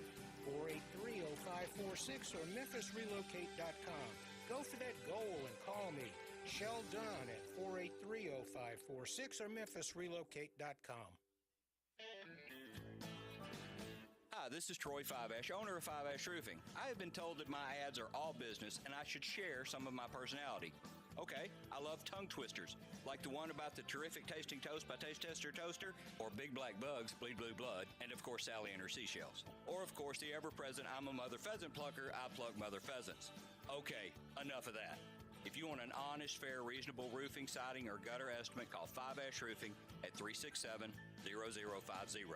That's exactly what you'll get. No empty promises, no high-pressure sales tactics, and no fast-talking salesman trying to convince you that today and only today is the best day for you to get a new roof. For the record, the best day to get a new roof is when you're ready for one. 5-Ash Roofing, fair, honest, and ethical. 367-0050 or MemphisRoofer.com. 5-Ash Roofing is what we do. We're here for you. Hey, Marty McNaid, I hear it's the signed and drive sales unit at Gossett Volkswagen Germantown. Hit me with the scoop, dude. Okay, Randy, how about 0 down payment, 0 security deposit, 0 first month lease payment, and 0 do-it signing? Wow, 0 down payment, 0 security deposit, 0 first month lease payment, 0 do-it signing? That's right, Randy. Plus 2024 Taos S, 0 down at $337 per month. And I hear you got $5,000 off 2024 Peak Editions and 0.9% for 60 months on 2024 Atlas and Cross Sports. You heard right, Randy. $5,000 off 2024 Peak Editions and 0.9 for 60 months on 2024 Atlas and Cross Sports. Great Scott, McNaid, you got it going on at Gossett Volkswagen Germantown. You need to get out there and see him. 7420 Winchester Road or shop online, GossettVWG.com. 7,500 miles per year. My rich house, number 123, MSRP 2673, registration fees, excludes BS 695, see dealer for details, dealer stock only with approved credit. When you think about insurance and you want great value without sacrificing great service, I want you to think one place, the Eflin Insurance and the entire Eflin Insurance team. Matt and his group of professionals will access 10 leading companies to find the right home and auto program that fits your budget and your absolute needs. The Eflin Insurance team, the number 386-GER, 386-4777. Sports 56 traffic. Good afternoon. Trying to clean up this wreck in South Memphis 55 northbound near Rains. Of course, it's really heavy going southbound, headed on down into South Haven. They're still dodging some debris over here a few minutes ago on 40 West near Danny Thomas. Now, that's already picking up in that area on 40 West, headed across the Hernando de Soto Bridge. Steady flow of traffic right now on 240 East from Mill Branch all the way out to 385, getting onto Bill Morris Parkway, continuing outbound. Shop now and save during this holiday season at Weimer's Jewelry. They're conveniently located at 7525 Highway 64. I'm Commander Chuck with your on-time traffic.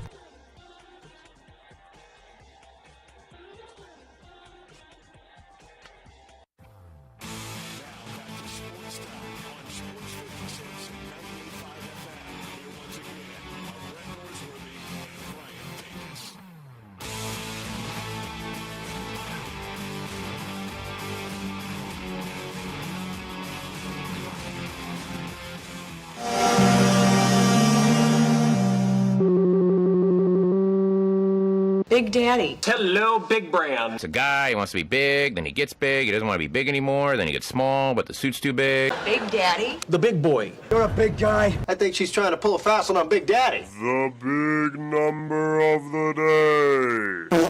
Landon, did you bring a big number today? You sure bet I did. Wow. Sorry, I had a little bit of No gulp worries. there. That's okay. Why don't you start us off? My big whopping number of the day is the number 2. Okay. The number 2. This Sunday will feature the second time in NFL history where two brothers as head coaches have gone head to head. And just doing a little bit of a throwback, a little bit of a trivia. Do you remember what the first time looked like? It was the Super Bowl with Yes. the Ravens and the 49ers. Ravens and 49ers in Super Bowl 47 in what, in my opinion, was one of the most entertaining and fun Super Bowls in recent history. You remember what happened in that game? The lights went out. Beyonce Oh, yeah. cut the lights at halftime. Yep. We also had a power outage that delayed the game for about half an hour, but that still didn't take away from the electric game that happened that night. The electric. Yeah, Who won that game? pun intended there. Pun Yeah. intended. You had the legendary Joe Flacco That's right. throw for 3 TDs And compared Cap on the to other side. Colin Kaepernick only throwing for 1 TD and an interception. But can't take away from how awesome the start of that second half was, though. Yeah. After, as you mentioned, the Beyonce halftime performance, you got Jacoby Jones returning that kickoff 108 yards to get that touchdown and to continue it going, even though San Francisco started to mount a little bit of a comeback in the second half.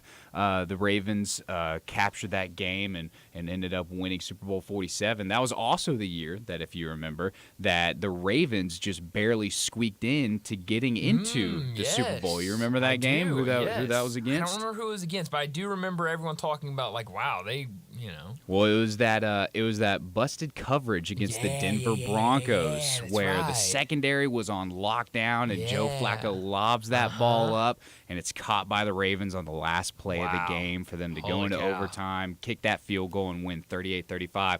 But if we get anything close to what Super Bowl 47 was like this Sunday against the Chargers and the Ravens, I think we're going to be in for a pretty good treat tonight. It's Monday. That's the Monday night game. Yeah, so right. Monday that'll night. Be, I'm glad that's the Monday night game. So there'll be a lot of conversation about those two brothers going against each other. It'll be on both ESPN and ABC. So that will be a ton of fun. My big number is 49.5. I don't love throwing decimals in there, but 49.5, that is my big number today, and it is Memphis's average, their points per game average in second halves this year. They are averaging 49.5 points per game in the second half in the 4 games they've played this year. You just go back and look at what they've done in these 4 games. We talked about it earlier with kind of this trend that they've been on of first halves and then, second half just complete offensive firepower. Missouri, in that Missouri game, 32 points in the first half, 51 points in the second. Against UNLV, 30 points in the first half, 50 in the second half. Against Ohio, 43 in the first half, 51 in the second half, and then last night against San Francisco, only 22 points in the first half, 46 points in the second half. So whatever it is, the coaching, if they're drawing stuff up, if they're seeing what's going on in the first half and then making those adjustments in the second half, whether it's just a Penny Hardaway speech, whatever it is, those guys come out fired. I'm sure it's a little bit of both. I'm sure they're making the adjustments, and you can see them making the adjustments with what the Tigers do coming out in the second half, pretty much all 4 games. But also, we already heard early in the game against Missouri where Tyrese Hunter, after the game was talking about how he went into the locker room at the break and, I don't want to, the word calling out is kind of strong. Not calling out, but strongly encouraging them he was get their act together. Pointing guys out, saying, look, PJ, you're supposed to be our go-to, get a bucket hooper. You're struggling in the first half. Hey, Musa, you're supposed to be our guy that's, blocking shots, protecting the rim, and they've got these little guards that's going up and getting buckets. We can't have this in the second half. And those guys responded, and that was the game. Musa had a fantastic second half. PJ had a big second half as well. And so it feels like this team, it's kind of different from years past. It feels like, I said it after that happened. I said it when we were talking to Jason Munz that next week, kind of asking him if he sensed the same thing.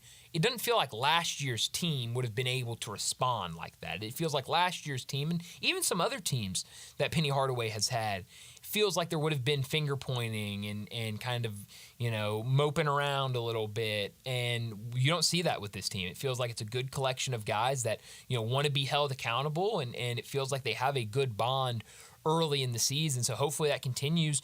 And it was huge last night with that win over San Francisco. And we'll see now in Maui, the first game on Monday against UConn. But let's go ahead and get to a break. And speaking of the Tigers, Jason Munz, Tiger basketball beat writer for the Commercial Appeal, he's going to join us next to talk some Tiger basketball. We will recap what happened last night against San Francisco. We'll also preview Monday night's game against UConn. I know he has put out his preview and a prediction for Monday's game against UConn. I've not looked at that prediction, so we'll get his thoughts, what he thinks that final score could look like Monday afternoon against the back-to-back defending champs. Let's get to a break, and when we come back, we're talking Tiger basketball with Jason Munz.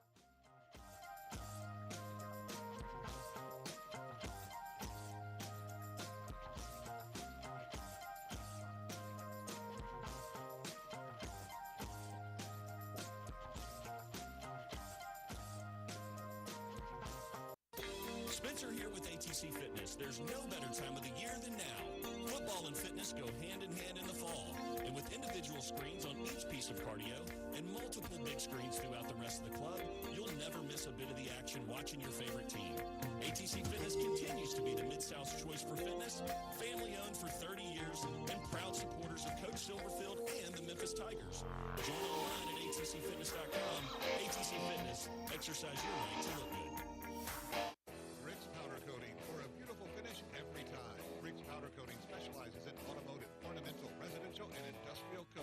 With two conveyor lines and the largest batch ovens in the Mid-South, Rick's can accommodate all of your powder coating needs. Locally owned and operated since 2002, Rick's Powder Coating will customize a beautiful finish just for you. Drop by or call to see how Rick's Powder Coating can bring color to your life. 901-367-2771 or rickspowdercoating.com. Jason's Deli. When you're dining there or picking up curbside, you can expect wholesome food and no surprises. Just delicious sandwiches, crisp salads, and quick quality meals made with the freshest ingredients and no artificial trans fats, MSG, high fructose corn syrup, or artificial colors and dyes. Around here, a lot of thought goes into what we put into our food and what we take out of it. Because you're not just taking a bite, you're getting a taste of who we are. New items are constantly being created to expand our menu for all tastes and special diets, vegan and gluten-free options available, convenience, and on-time delivery you can count on. It's just a click away at jasonsdeli.com. So whether you need to feed 5 people or 5,000, the team at Jason's Deli, they have the credentials and the commitment to keep you satisfied. Freshness is nearby at Jason's Deli locations at Ridgeway in the Park Place Center, Poplar Island, Germantown Road in Cordova, and Goodman Road in Island Branch. Jason's Deli is wholesome food and no surprises.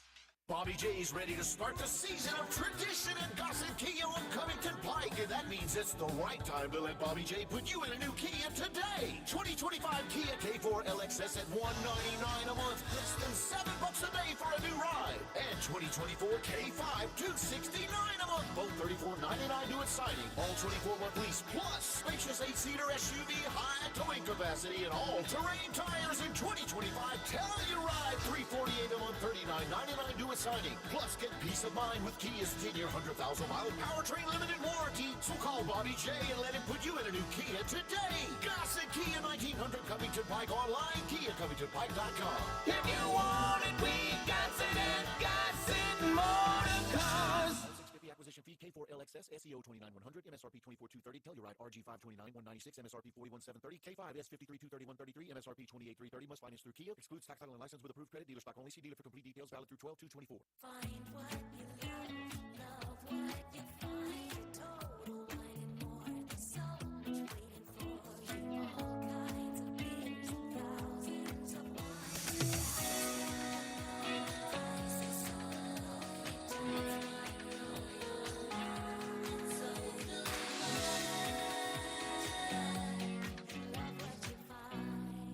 Only at Total Wine and More. Drink responsibly. B21.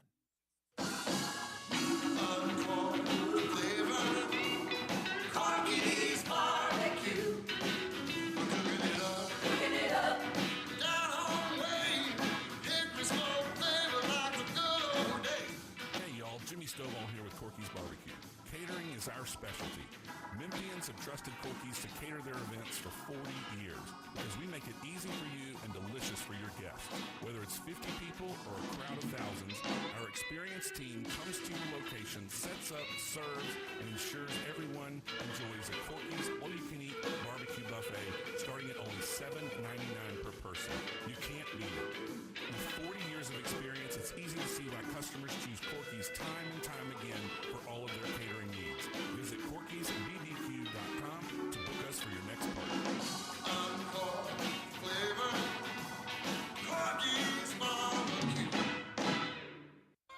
Rock and Roll Hall of Famer Felix Cavalieri, founding member of the Rascals, will be performing with Six Wire at this year's AutoZone Liberty Bowl, and you'll want to be there too. You'll hear all the iconic hits at the President's Gala on December 26th in Peabody, and at halftime at the 66th AutoZone Liberty Bowl on December 27th.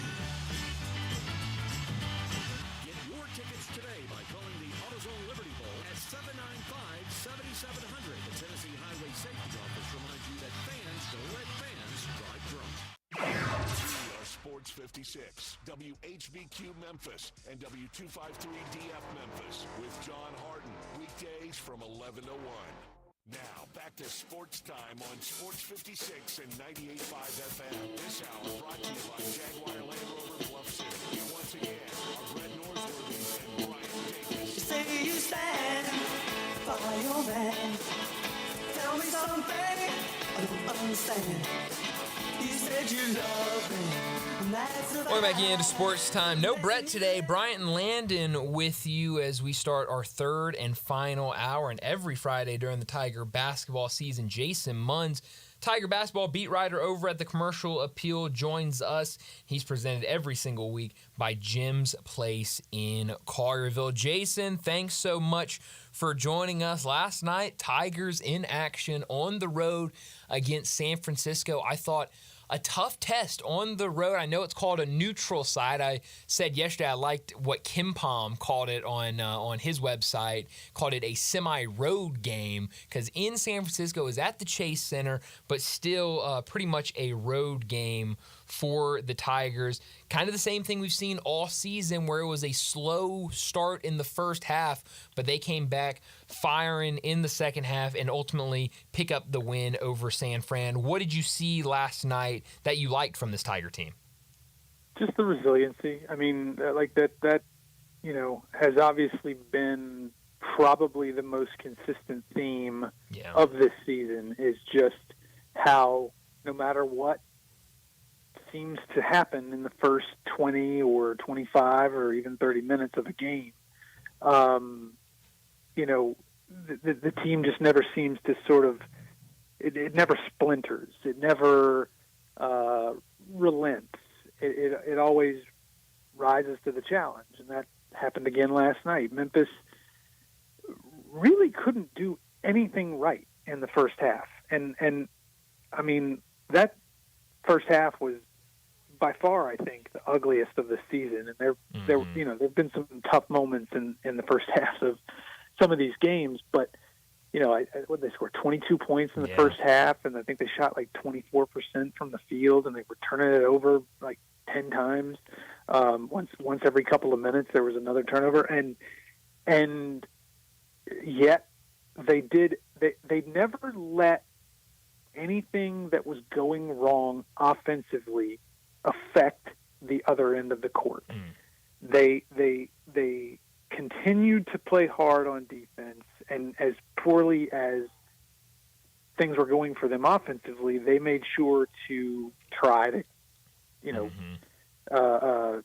make it also go poorly for San Francisco, and it did. Even though San Francisco was leading by 9 points at the half, it could have been a lot worse, and probably should have been. But credit to the defense, credit to the mindset, the sort of mental resolve that Memphis has displayed time and again so far on this 4 games into this season. And they go on a 10-0 run to start the second half. And P.J. Haggerty, he only scored 13 points. This is another thing that stood out to me. He only scored 13 points, but 9 of those 13 points came in the last 2 minutes and 47 seconds. Wow. If that ain't clutch, I don't know what is. Yeah. So yeah, he was good. He was very good again. Dane Danger had the best game of his short so far young Memphis career. Tyrese Hunter rose up early in the second half to pick the Tigers up off the deck, and then Nick Jourdain, he's not going to blow you away, but another solid game. 7 points, 7 rebounds, a couple of blocks. So yeah, like I was just writing something, and Penny said it all off season that this might rival that team from 2 years ago as far as being his best team of his tenure, and so far he's on to something. Yeah.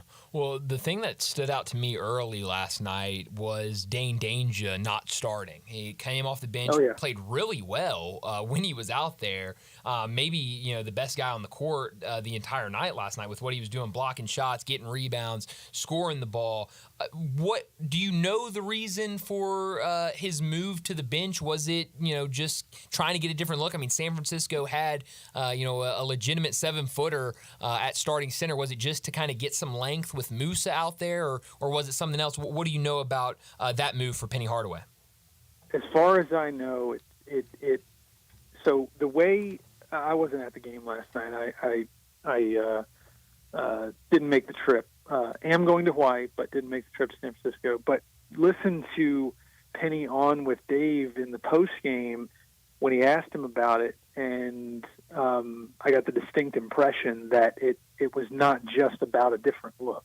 The way he made it seem was he called it a team thing, and made it clear that he was going to keep it a team thing. He wasn't going to go any further than that. He wasn't going to specify why Dane came off the bench.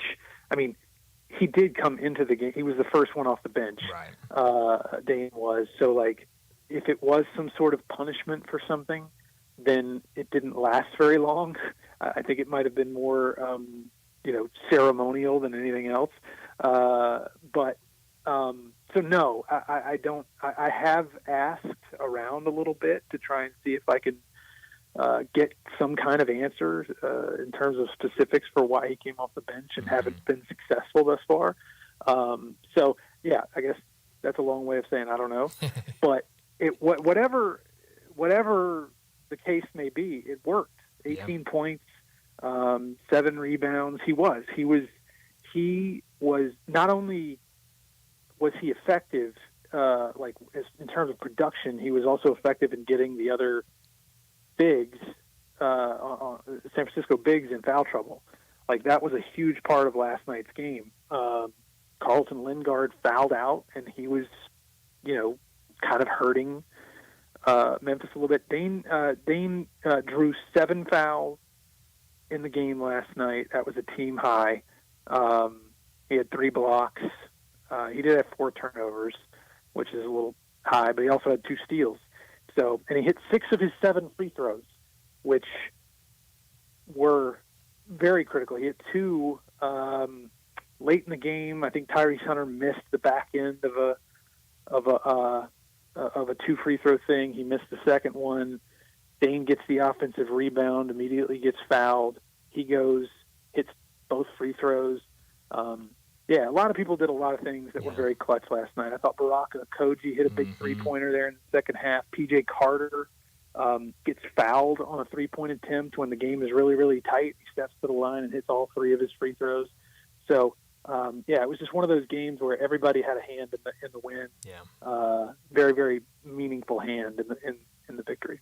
You mentioned Tyrese Hunter. I saw your tweet last night that says Tyrese Hunter on radio says he and team's medical personnel are managing his knee injury pretty well. I believe neither him or Haggerty practiced much, if at all, this week leading up to that game. Kind of same thing we had seen the week before, where neither practiced leading up to the Ohio game. What can you say about these injuries and what it can mean for both of these guys kind of going into Maui? Because it's been one thing where it's, you play on a Friday and then you don't play again till Thursday, but now you played last night on Thursday and you're getting ready Monday afternoon to play 3 games in 3 days. Yes.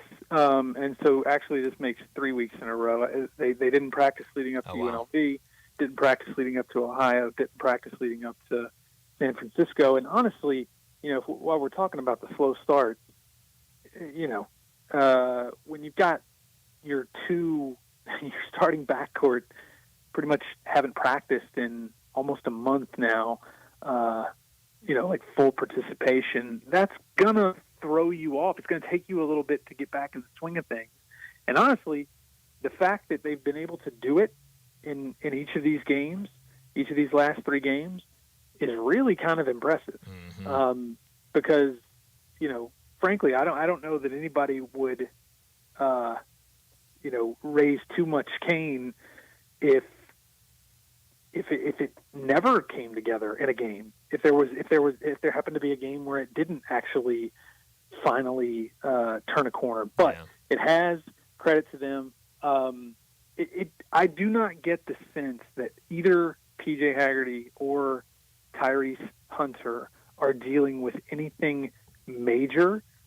As long as they have these layoffs, these breaks, they're going to be okay. Clearly, they're still out there playing 30, 35 minutes a game, but we are not dealing with that now.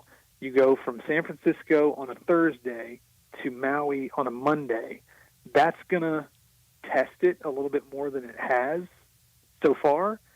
And where it gets really dicey is the back-to-back-to-back. Just in talking to Penny about it and listening to what Tyrese and PJ have to say about it, and then talking to some other people about it, there is some concern as to whether or not they're going to be able to make it through all 3 days, playing 30-plus minutes each night. So it is something to keep an eye on. Yeah, it absolutely is. Talking to Jason Munz, Tiger basketball reporter for the Commercial Appeal, presented every single week by Jim's Place in Collierville. You wrote a story earlier this week that's up on the Commercial Appeal. We know, especially after last year, the late addition to the roster, that's kind of been something, especially when Tyreek Smith left the program, that maybe Penny Hardaway goes out there and takes a look at maybe somebody that he could add midseason. You wrote a story that listed some names to maybe keep an eye on that would fit that criteria needed to be a midseason addition. Who are some of those names that you're looking at, and who do you think could be a guy that maybe Penny Hardaway could have his eyes on? So the name, I mentioned a couple names in the story, Tennessee wing Darlin Stone Dubar and Illinois wing Ty Rogers.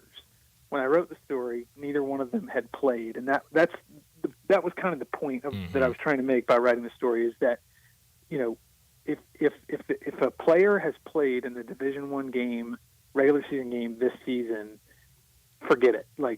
They're ineligible to transfer and be eligible at the new school in December. So what you're looking at, if you're Penny Hardaway, are players who have not played in a regular season game, and maybe somehow they will decide in the next couple of weeks that they want to transfer and start playing in December at a new school. We can go ahead and cross Dubar off the list. He finally played last night for Tennessee. I don't know how he did, but again, I listed him and I listed Ty Rogers as examples. Ty Rogers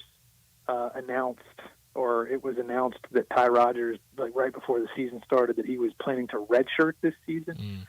He still has not played, but these were just examples of trying to illustrate the point that I was trying to make, was that here are guys who fit sort of the mold of what Penny might be looking for in terms of position, in terms of skill. They're both 6'6" wings. I think that's probably, they both shoot the ball well. They both handle the ball pretty well. That was the point I was making, is that those guys fit a certain profile that I think Penny is on the lookout for. He has said most recently that there is nothing on the table, that there is nothing imminent. Sure. I do believe, I will be shocked if they don't add at least one player. if at least one player doesn't join this roster and is eligible after the fall semester in December. So it won't be Darlin Stone Dubar, but who knows what? I mean, Penny's a magician, so we'll just have to wait and see. Yeah, definitely will. You look around the rest of the American Athletic Conference, a lot of teams going today, a lot of teams with their kind of early season tournaments or MTEs going right now. And kind of the biggest one of the day, UAB losing down at Paradise Jam against Longwood. Longwood now 6-0 on the season, 89-81 that score against UAB. UAB drops to 3-3 now in the season after being tabbed to win the conference preseason. You had Florida Atlantic lose earlier to an undefeated Drake team. USF loses to Middle Tennessee. The only American team to win today was East Carolina over a 1-5 Stetson team. What did you make, or what have you made of what the other teams in the American have done this year, and more specifically what UAB has done now, sitting 3-3? It's just not good. Yeah. I mean, to me, in putting it in terms of Memphis, I think it increases the pressure on Memphis to win this league. Like there's just no excuse. Memphis is clearly the class of this conference right now. I mean, as we saw last year, things can change, things can implode. So, and also at the same time, things can turn around for other teams in a positive way. However, as we sit here today, it's Yuckville in the American Conference. UAB losing on a neutral floor to Longwood. I'm sorry. Yes, Longwood's undefeated. Great. Longwood was a team that made the NCAA tournament last year. They played right here in Memphis at FedEx Forum. Jonah Dillon wrote a story about them, at least one, and maybe more. Just their story, whatever. And they are good. Like you can, they're undefeated. But UAB's got no business. If they are, as good as people sort of peg them to be, they've got no business losing to a team like that. And that's not they lost to High Point, I believe, and then also Vermont. Vermont is 2-3 this season. Yeah. And I think they just picked up their second win like recently. So, FAU losing, and look, FAU is going to be a dangerous team. Yes. That's sort of the scary thing about FAU. They before today, they had attempted 150 3-pointers in 3 or 4 games. Yeah. It's like kind of nuts what they're doing in terms of how they're going about their offense, and they're making a lot of those. They're taking a lot, but they're making a lot. So I think that makes them very dangerous. But no, North Texas is still going to be scrappy. Whatever. But it, to me, what this does, as far as Memphis is concerned, is it just ratchets up the pressure to win this league. Yeah. You can't go out and lose more than a couple of games and expect to be a player in the at-large conversation. Toward the end of the season, you just can't. Like, the AAC is doing you no favors, which that is not earth-shattering breaking news. We've talked a lot about this over the last few months, but it hasn't been doing Memphis many favors in recent years. This year, it's worse than it's ever been. Yeah. So now Tigers will turn their attention to UConn, the back-to-back national champions, the nation's longest active win streak with 17, of course, with the run they went on last year, and the 4-0 start this year. But you look at who they've played this season, and, I mean, it gets a lot tougher starting with Memphis on Monday, but the highest-ranked team on KenPom they've played this year was the first game of the season against Sacred Heart, which ranks 323rd in the country. What do you expect to see in this game Monday afternoon? I don't know. That's kind of the thing is like Memphis is battle tested. Memphis has a true road win over a top 60 Ken Palm team. Now they have a heavy air quotes. Like I even called the NCAA earlier this week and exchanged multiple emails with them to sort of like say, hey, it's kind of weird based on your own rules that you're calling this a neutral site game. I'm not 100%. I've been talking to Memphis a little bit. I'm not even 100% sure that they're done contesting that. They might contest it. So we'll see. But that's a top 60 win on a neutral floor. They are battle tested, and UConn is not. So I do think that is going. That's got the potential to be a storyline. UConn also, most of the players who were responsible for their success the last 2 seasons are not there anymore. Right. Castle, Klingon, Newton, yes, Alex Karaban is back. They brought in a 5-star freshman, Liam McNeely, who's playing well. They brought in a transfer from Michigan that Memphis saw down in the Bahamas last year, Taurus Reed, and a transfer from St. Mary's, who's a 2-year starter there, Aiden Mahaney. So they still have guys, and they still have Dan Hurley. But they have not been pushed at all, and I think Memphis is going to push them. I do not think that Memphis ultimately is going to have enough. I still think UConn is very good, despite the fact they haven't played anybody yet. I still think they're very good. Is it out of the question that Memphis wins that game? No. Like, Memphis beat number 1 Houston, albeit without Jamal Shedd, a couple of years ago on a neutral floor. So, like, it can't happen. But as far as, like, expecting this or that, I have no idea what can happen.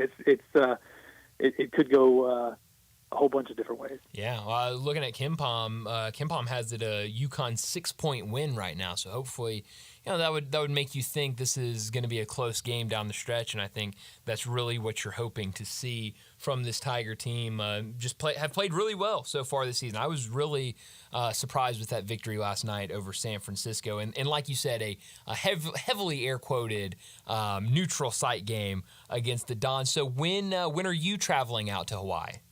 I am scheduled to leave Sunday morning and scheduled to arrive Hawaii time roughly 5 o'clock Sunday evening, which will be about 9 o'clock here. So it's going to be a long day, and then I got to get up early and cover a big-time showdown. So good for me. Looking forward to that turnaround. But, yes, those are my that's the front end of my travel plan. The back end gets a little hairy. The only way I could get home on Thanksgiving was to leave. There's a midnight flight out of Maui Wednesday night, and that was the only flight. That was like the latest flight I could get to get home on Thanksgiving Day. Otherwise, I was going to be getting home on Friday. So I chose that route, and that's going to make for some. That's going to make for some interesting, like it could get weird. Yes. Later next week. That's all I'll just leave it at that. Well, that's what everyone loves to do on Thanksgiving is sleep and eat food. And it sounds like after a long trip back from Hawaii, that's going to be exactly what you want to do on Thanksgiving. Jason, enjoy the trip. Safe travels to and back from Hawaii. Hopefully you see some really good games out there. Happy Thanksgiving, and we're off next Friday, so you don't have to worry about us. We'll catch back up with you in a couple weeks. All right, sounds good, Bryant. Thanks. Thanks, Jason.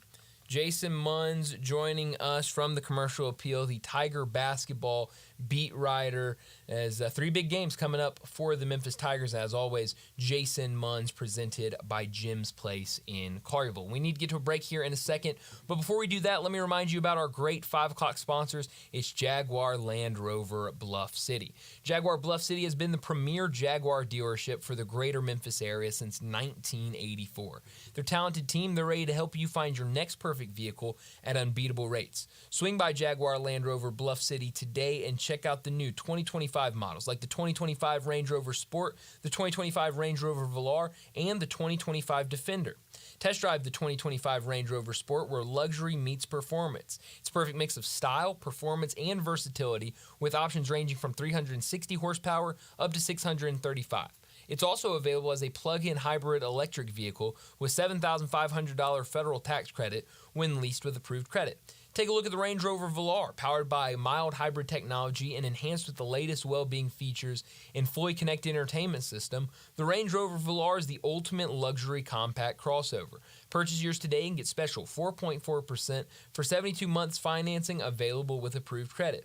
Don't forget about the Defender either, available in multiple models to fit your needs. The Defender is built for the modern explorer, and Jaguar Bluff City is offering special interest rates for 60 and 72 months on various models. Give them a call, 877-259-6169. Go online, jaguarbluffcity.com, but go and visit them. Test drive these beautiful vehicles at 6335 Wheel Cove, right there just off of Quince, and check out those great vehicles they've got over at Bluff City Jaguar. Well, let's get to a break, and when we come back, we'll make our picks during the First National Bank and Trust Friday football forecast. Broadcasting from the Family Leisure Studio, we are Sports 56 and 98.5 FM.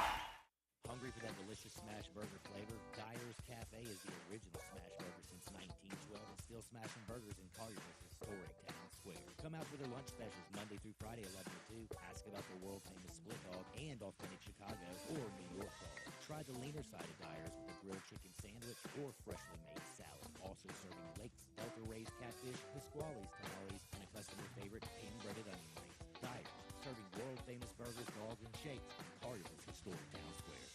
Bobby J's ready to start the season of tradition and Gossett Kia on Covington Pike, and that means it's the right time to let Bobby J put you in a new Kia today. 2025 Kia K4 LXS at $199 a month, less than $7 a day for a new ride. And 2024 K5 $269 a month, both $34.99 due at signing. All 24-month lease plus spacious 8-seater SUV, high towing capacity, and all-terrain tires in 2025. Tell you ride $348 a month, $39.99 due at signing. Plus, get peace of mind with Kia's 10-year, 100,000-mile powertrain limited warranty. So call Bobby J and let him put you in a new Kia today. Gossett Kia 1900 Covington Pike, online, KiaCovingtonPike.com. If you want it, we got it at Gossett Motor Cars. Acquisition fee K4 LXS SEO 29100 MSRP 24230 Telluride RG 529 196 MSRP 41730 K5 S53 23133 MSRP 28330 must finance through Kia, excludes tax title and license with approved credit, dealer stock only, see dealer for complete details, valid through 12/2/24. Young Grizzlies fans want to hone your skills on the Grizzlies home court? That's right. Junior Grizzlies Game Day Clinics presented by Ortho South are back. Get ready to take your child's skills to the next level by signing up at grizzlies.com/juniorgrizzlies. Getting engaged soon? Don't make her settle for one of those knockoff, mass-produced rings you find at most jewelry stores. Get to Genesis Diamonds and get her that one-of-a-kind ring she really wants from a world-class designer. Hey, it's Eric Hasseltine, and Genesis Diamonds has the rings on every woman's wish list. Truly handcrafted rings made in the USA from names like Tacori, Coraggio, and dozens more. Not even allowed to sell these amazing brands, but you can get them at Genesis. This is one amazing store, owned by a former diamond wholesaler. Every diamond is straight from the cutter with rock bottom prices, and nothing's held back. We'll show you the inside secrets of the diamond business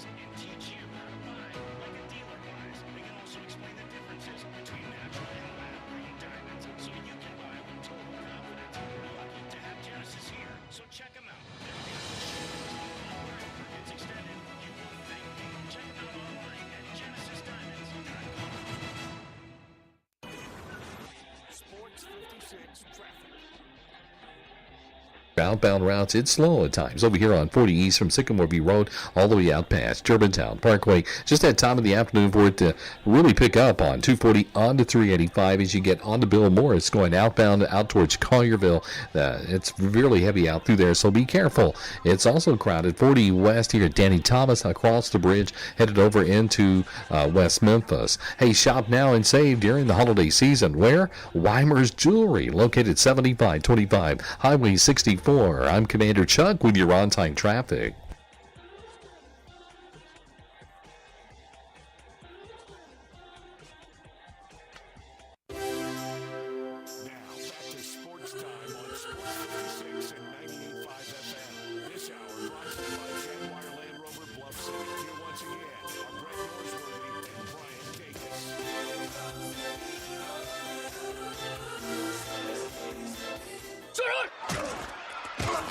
Friday football forecast from First National Bank and Trust, a division of First National Bank of Eastern Arkansas. Real estate isn't something you purchase or develop or desire. It's something you appreciate, respect, and know. With real estate, there's no gray area. You either know it or you don't. First National Bank and Trust, a proud division of First National Bank of Eastern Arkansas. They've known it since their beginning in 1886. Clients depend on First National Bank because they know real estate. Brooks Winchester, Bill Samish, and many more can assist you in your acquisition of that hunting land, farmland, a construction project. Let First National Bank and Trust make your dreams a reality. 775 Ridge Lake Boulevard, Suite 140 in Memphis, 901-498-5763, or the office in Collierville, or online at fnbtmemphis.com. For commercial real estate, residential construction, or recreational and agriculture financing, let First National Bank and Trust help you. They're a division of First National Bank of Eastern Arkansas, where I have had an account, been a friend, and been a customer my entire life. All right, let's get into these games. Going to be a little different today with both Darian and Brett out. I have my picks and Brett's picks. Connor's in here for his picks. And then Landon on the other side, he has Darian's picks, so he will be Darian for this segment. I am Darian. There we go. So let's go ahead and get into these picks, and let's start 11 a.m. tomorrow morning on ABC. Ole Miss on the road at the Swamp against Florida. Florida just had that big win last week against LSU, but the Rebels, 10.5-point favorites on the road in this one. Connor, we'll start with you. I have Florida plus 10.5. All right. Brett he's going to go with Ole Miss minus the 10.5. Darian, what do you have? I, being Darian, have chosen Ole Miss taking the under 10.5. All right. He'll take Ole Miss minus the 10.5. I'm going to take Florida. I think, this is a game that Florida can keep it close. They got the outright win last week against LSU, and I think this is a Florida team playing for bowl eligibility. They get a win tomorrow, they're bowl eligible. Now they still have the opportunity the following week against Florida State to get bowl eligible, but I do think they play better ball when DJ Lagway is out there. Now we'll see what this Ole Miss defense looks like, because they've been really good in recent weeks. But 10.5, I will take a stab at Florida in this one. Next game, 6 o'clock on NBC. It's at Yankee Stadium in the Bronx. Notre Dame, a 14.5-point favorite over Army. We've seen what Army's done this season, but Notre Dame right there in the mix for a spot in the college football playoffs. We'll see if they can keep things going. 14.5. Brett goes with Army. Darian, what is Darian's pick for this one? Darian is going to take Notre Dame under 14.5, but Landon likes Army. Okay, Landon likes Army, so you would take Army plus the 14.5. Darian's going to go Notre Dame minus 14.5, and so that means Brett took Army, Darian takes Notre Dame, Landon takes Army, and Connor, what do you take? I have Notre Dame minus 14.5. All right. I'll take a stab at Army in this one. I think they can keep it within that 2 touchdown. I think Army is a much better team than what Navy was. So I don't think it's, apples to apples when you're comparing Navy and what Army could do tomorrow against Notre Dame. I still think Notre Dame wins comfortably, but I do think this is a game where Army could keep it within that 14.5. Both these teams, I think, are going to like to run the ball. And so, maybe Army can keep this within 2 touchdowns. 6:30, Alabama, a 14.5-point favorite on the road against Oklahoma, a game that a lot of people are talking about. Keep an eye on this game and what could happen if Alabama's overlooking this game and maybe looking towards Auburn, or they're just downplaying Oklahoma on the road. Maybe they keep it close. Brett is going to take Alabama minus the 14.5. What is Darian going to take? Darian is going to take Oklahoma. Okay. So plus 14.5. All right, Oklahoma plus 14.5. Connor. I have Alabama. Alabama minus the 14.5. You know what? I'm going to take Alabama too. I think Alabama gets this done. I think they win big, and so that means it was, 3-1 Alabama in our picks. Darian only one taking Oklahoma. I'm on my own out here. That's right. Yes, you, Landon, acting in place of Darian. Lock and shock time. Let's start. What is Darian's college football lock? Darian's college football lock is going to be SMU over Virginia, taking the under 9.5. Okay. Brett, his lock is going to be, where is that? Arkansas minus 23.5 over La Tech. A lot of points. A lot of points there. Connor, what are you taking? My lock, I'm taking Colorado minus 2.5 at Kansas. Okay, all right. I like that one a lot. I'm going to take Liberty minus 1.5 over Western Kentucky. It's a Liberty team. They've taken a couple of losses this season, so their college football playoff opportunity is out of the picture, but they still have an opportunity to be in the Conference USA Championship game, and I do think this Liberty team values that. They've got some older guys on this team that, their last shot to win another conference championship, so I'll take Liberty minus 1.5 over Western Kentucky at home. For college football shocks, I'm going to take UCLA plus the 5.5 over USC. This is a rivalry game that's usually close on both sides. I don't love this USC team, and I think UCLA, as the season has gone on, has gotten better. A home game for UCLA. I'll take them plus the 5.5. Brett's shock, he is going to take, he talked about this yesterday, he's going to take Auburn plus 2.5 over Texas A&M. Maybe that perfect trap opportunity for A&M looking ahead next week against Texas to fall on the road against Auburn. Connor, your shock.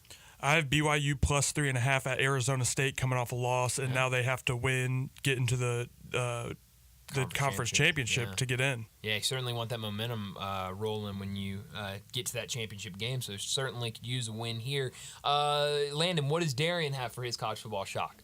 I don't know if Darian has a personal vendetta against Virginia, but he's taking Duke plus 3.5 over Virginia Tech. Wow, so his lock was SMU over Virginia. Now his shock is Duke over Virginia Tech. Yep, he's just against Virginia this week. I don't know what it is. Okay, I don't know what it is, but hopefully it works out for him. Let's jump over to the NFL, and let's start at noon on Fox. Minnesota minus 3.5 on the road against Chicago. Connor, let's start with you. I have Minnesota minus 3.5. All right, Brett is going to take Minnesota minus the 3.5. Landon, what does Darian have? Darian's taking Chicago plus 3.5. All right, I thought I was going to be on an island by myself because I'm also going to take the Bears plus 3.5. I think this is a game that could be back and forth. It's at Chicago. Chicago played better than Green Bay last week. They should have won that game against Green Bay, but had the field goal blocked. I think this is an opportunity where they can keep this close, maybe even win it at home. So I will take the Chicago Bears. 3:25 on Fox. Green Bay, a 2.5-point favorite over San Francisco. I'm curious to see where that line is now. We got the news earlier today that Brock Purdy and Nick Bosa both going to be out for the 49ers, and that line already jumping. Earlier today when we asked Alan about it, Green Bay was 3-point favorite. So it moved from Green Bay being a 2.5-point favorite to Green Bay being a 3-point favorite. Then by the time we talked to Bruce at 4 o'clock, it moved from 3 to 3.5. Now Green Bay a 5-point favorite. Sunday afternoon against the 49ers. But since we get the early lines for this segment, we're going to play it at Green Bay -2.5. Connor, what do you got in this one? I have Green Bay, and I'm feeling real good about it now. You definitely should be feeling real good about it. Brett is going to take Green Bay. What does Darian got? If you know Darian, you know he's got to pick his boys. So he is taking San Francisco +2.5. I don't know if he knows about the injuries. Wow. But he's sticking through and through. That's a true fan right there. True fan. He is a true fan, but I do think, knowing Darian, that with what has gone on, I think he probably would have picked. I, Darian, am now selecting Green Bay. Yeah, I don't know. I don't think I'm going to allow you to do that. So I'm the last one to pick. I'm taking Green Bay. Liked Green Bay before these injuries, but certainly now with these injuries, you've got to love Green Bay in this spot. Let's go to Sunday Night Football, NBC 720, Philadelphia against the Rams. Connor, what do you got? I have the Rams +3.5. Okay. Love what Puka and Cooper Kupp have been doing. Both of them back. It's a good pair. What does Darian have? Darian is right alongside Connor there. Wow. He's taking the Rams 3.5. Brett taking the Rams as well. So we have our first opportunity of the day for a group lock. We're not going to get it. I'm going to take the Eagles in this one. I think the Eagles have played well. I was super against the Eagles early in the season because of kind of how last year ended. Sirianni, getting hot with the fans. He's yelling back and forth at them. So, but I think they've been able to get through that. They're a better team. Sirianni's calmed down a little bit. I'll take Philadelphia -3.5. Take the Eagles on Sunday Night Football. All right, let's get to locks and shocks. Brett's lock for the weekend, he's going to take Tampa Bay -5.5 on the road against the Giants. He has no faith in Tommy DeVito. He'll take Tampa Bay. Connor, what do you got? My lock, they might be my lock the rest of the season. I'm going to take the Lions -7.5 at Indianapolis. I don't care what the points are. Yeah, it's probably give me the Lions. Probably a smart play. They've just been by far and away the best team in the NFL right now. What does Darian have?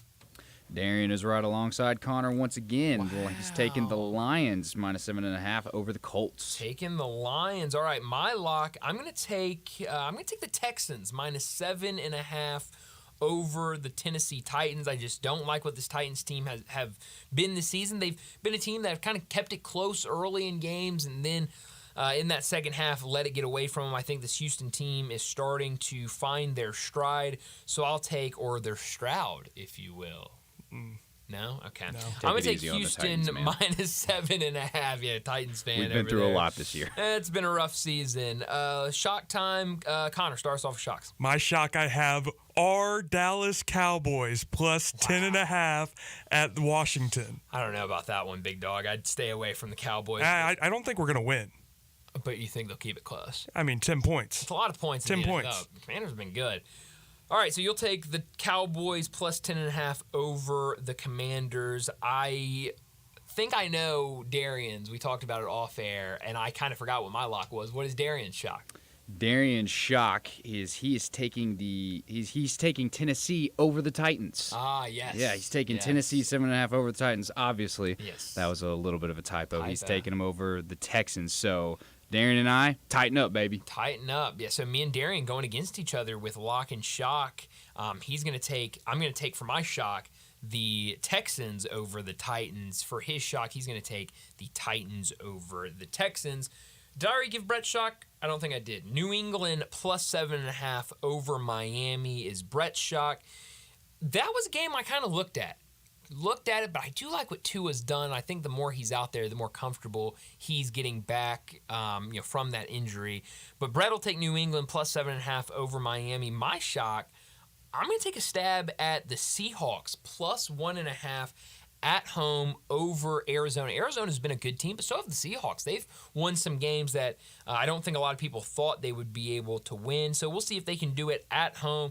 12th man behind them. We'll take Seattle +1.5 over Arizona. Well, that is our First National Bank and Trust Friday football forecast. Another big thanks to First National Bank and Trust for sponsoring this segment each and every week throughout the football season. We'll see what our picks. I know Brett keeps up with them. He's not here today, so we can't go through what the leaderboard looks like right now. But I know Darian, I believe, in the lead right now, having a really good year. I believe I'm in dead last. Am. Yes, that again, Landon being Darian for this segment. But let's go ahead and get to a break, our final break of the day. And when we come back, we'll wrap up today's show with Crunch Time.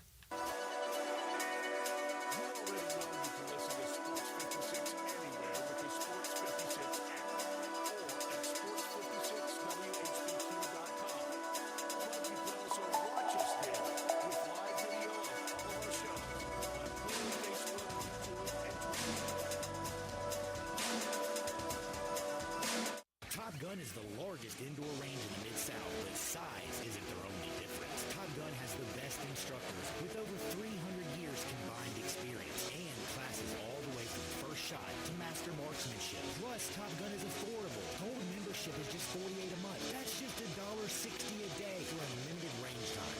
Free gun rentals with purchase of ammo and members lounge access. Top Gun 2770 Witten Road and TopGunMemphis.com. Always shoot with the best. Top Gun Memphis. Hi, this is Troy Five-Ash, owner of Five-Ash Roofing. Did you know there are so many roofing companies in Memphis that I don't even know them all? So that begs the question, which one should you choose? So I thought I'd give you a little background about me. My grandfather was a World War II Marine. My father worked for the University of Memphis for nearly 30 years. My mother, a pianist at Raleigh Baptist Church. Seems like forever. I went to Brownsville Road, Craigmont, and Bartlett High School, class of 81. We support the local school systems, youth athletics, and believe in what St. Jude and Le Bonheur stand for. I'm a Tiger and Grizz fan. The point? Memphis is my home. Five-Ash Roofing will be around if you ever have a problem with the service we provide. Five-Ash Roofing, fair, honest, and ethical, with deep local ties in our community. 367-0050 or memphisroofer.com. Five-Ash Roofing, it's what we do. We're here for you.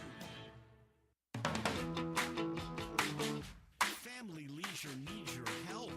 Family Leisure has inventory they've got to move because you know what season is coming up. So why wait? You can complete your ultimate game room with a new pool table, a new shuffleboard, new arcade games, or just get all of them. Tons and tons of theater seating, overstocked and priced to move. 'Tis the season for fire pits, and all fire pits at Family Leisure are 20 to 30% off. You say you didn't get a spa this year? Well, say no more. Spas are in stock and they're ready for delivery and up to $1,500 off. These are just a few of the deals happening right now for a very limited time. So come on, check out their gigantic showroom. You never know what kind of deal you're going to find at Family Leisure. Witten Road at I-40, where family and fun come together.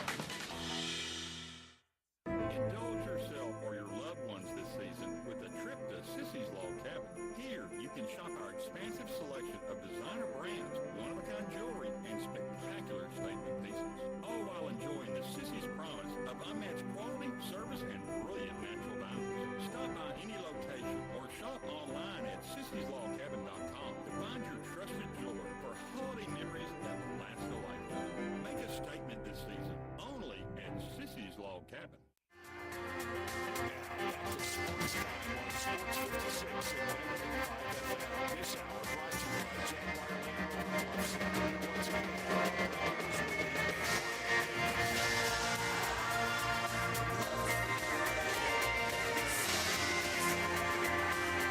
This is pretty cool, and we're just getting started, so.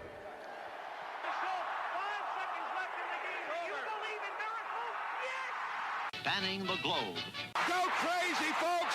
Go crazy! This is for all the biggest crunch time. You are looking live. In your life have you seen anything like that? Goodbye!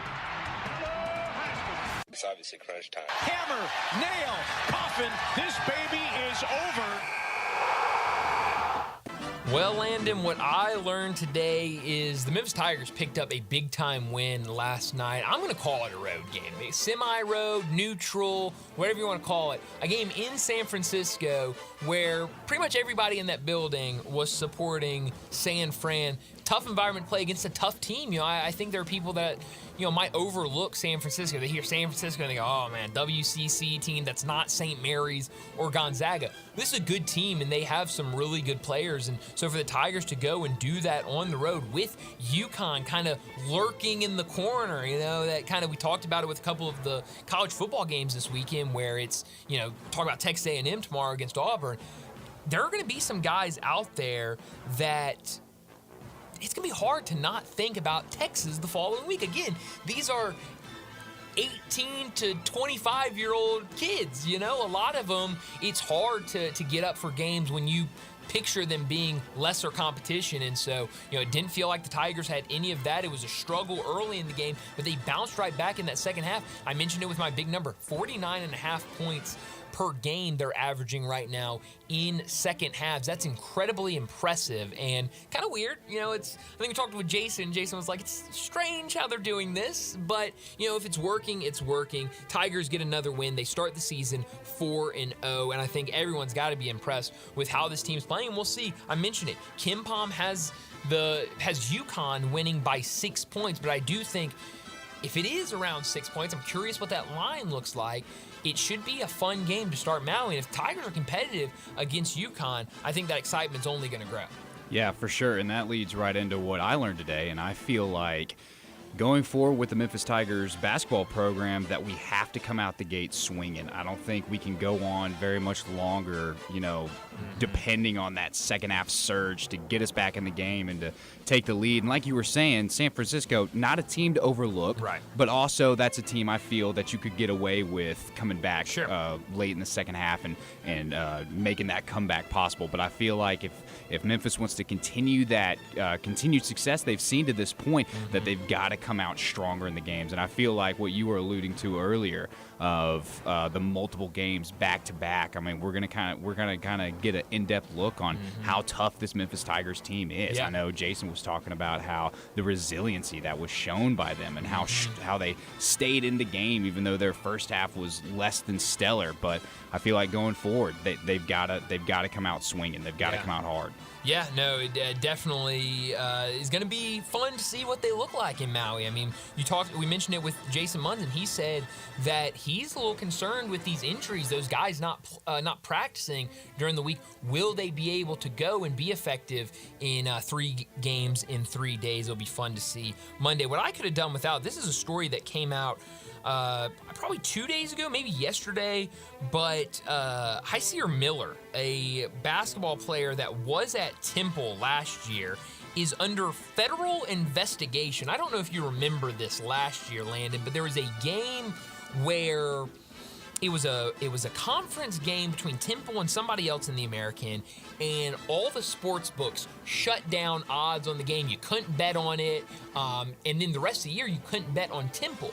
And there was questions of, was this team betting on their game, shaving points, losing on purpose? I mean, what were they doing? Something that that was impacting the outcome of their game. This is a tweet that I just saw. The federal investigation into former Temple men's basketball star Hysier Miller over alleged point shaving could become a criminal and civil matter, but his attorney notes Miller fully cooperated with the NCAA's investigation. So it's a really interesting thing, because now you're seeing in the United States, more and more states are allowing sports betting, and these guys, these young guys. I mean, I think most all of my friends that I know that are my age, I've just out of college a couple years ago. You're about my same age. I'm sure a lot of your friends sports bet. Everyone's sports betting. Everyone's gambling on the games. So why is it surprising that some of these student athletes are gambling on the games? And it's an issue, especially when you have the idea of a player impacting his play, changing his play because of it. And if he was betting on his team, that's even worse. So we'll see what comes out of this, but it looks like the Fed's investigating college basketball player. It's crazy. Yeah, that is wild. Something I could have done without. This actually came from yesterday, but former Eagles running back Wendell Smallwood is being under investigation, is facing 50 years in prison for COVID-19 tax fraud. Huh. I could Interesting. certainly do without it. I mean, Yeah. it sounds like a small matter, Uh-huh. but when you look at it and you're stealing from the IRS, that's just something you never want to Yeah, do. no, And you messing with the IRS. No, I mean, no. I know this isn't sports, Right, but I saw this animation, this old animation with the Batman and the Yeah. Joker, and how the IRS came in because the Joker had a lot of wealth, and he was like, "Dude, I'm crazy enough to mess with Batman, but the IRS, you got to be out of your mind, no, I'm man." not So doing that. that's something totally major. I hate to see it with a professional athlete like that, but I could have definitely done without that. Let me guess where you're beaming tonight. Hawaii against North Carolina. Dude, you ain't kidding. Who wouldn't want to be to That's a great Hawaii? game. I mean, Yeah. beautiful sunset, so Sure much is. to do. I mean, sure, you can catch a basketball game there too, but I mean, mountains to climb, oceans to explore, all those kind of things. But absolutely, Yeah. beam me straight to Honolulu tonight. Beam me to this game tonight. Baylor and Tennessee tonight in the Bahamas. That game,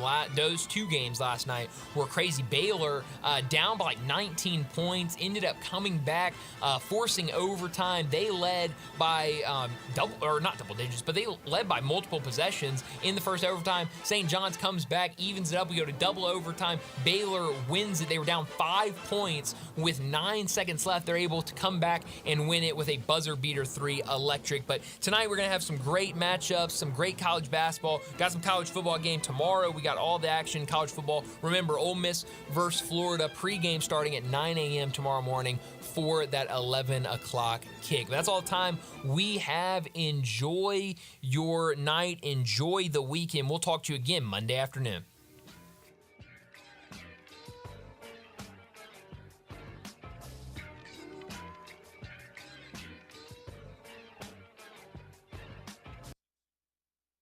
Summer may be over, but yard work, it goes on. Don't worry, Colonial Hardware makes it easy for you. Colonial Hardware has all the lawn and garden tools you need from the best brands in the business. Ferris, Snapper, Husqvarna, Toro, Echo, Shindaiwa, and Billigo. Servicing most brands of lawn equipment, Colonial's master service techs will keep you going year-round. Colonial Hardware, family-owned and operated, and serving you for nearly 50 years. Next to Bass Pro Lake at Sycamore View, and online at colonialhardwareinc.com. $5,000. That's the average amount of money people in the U.S. are now spending on gas in a year. $5,000. That's crazy. If you drive, you have to download Upside, the free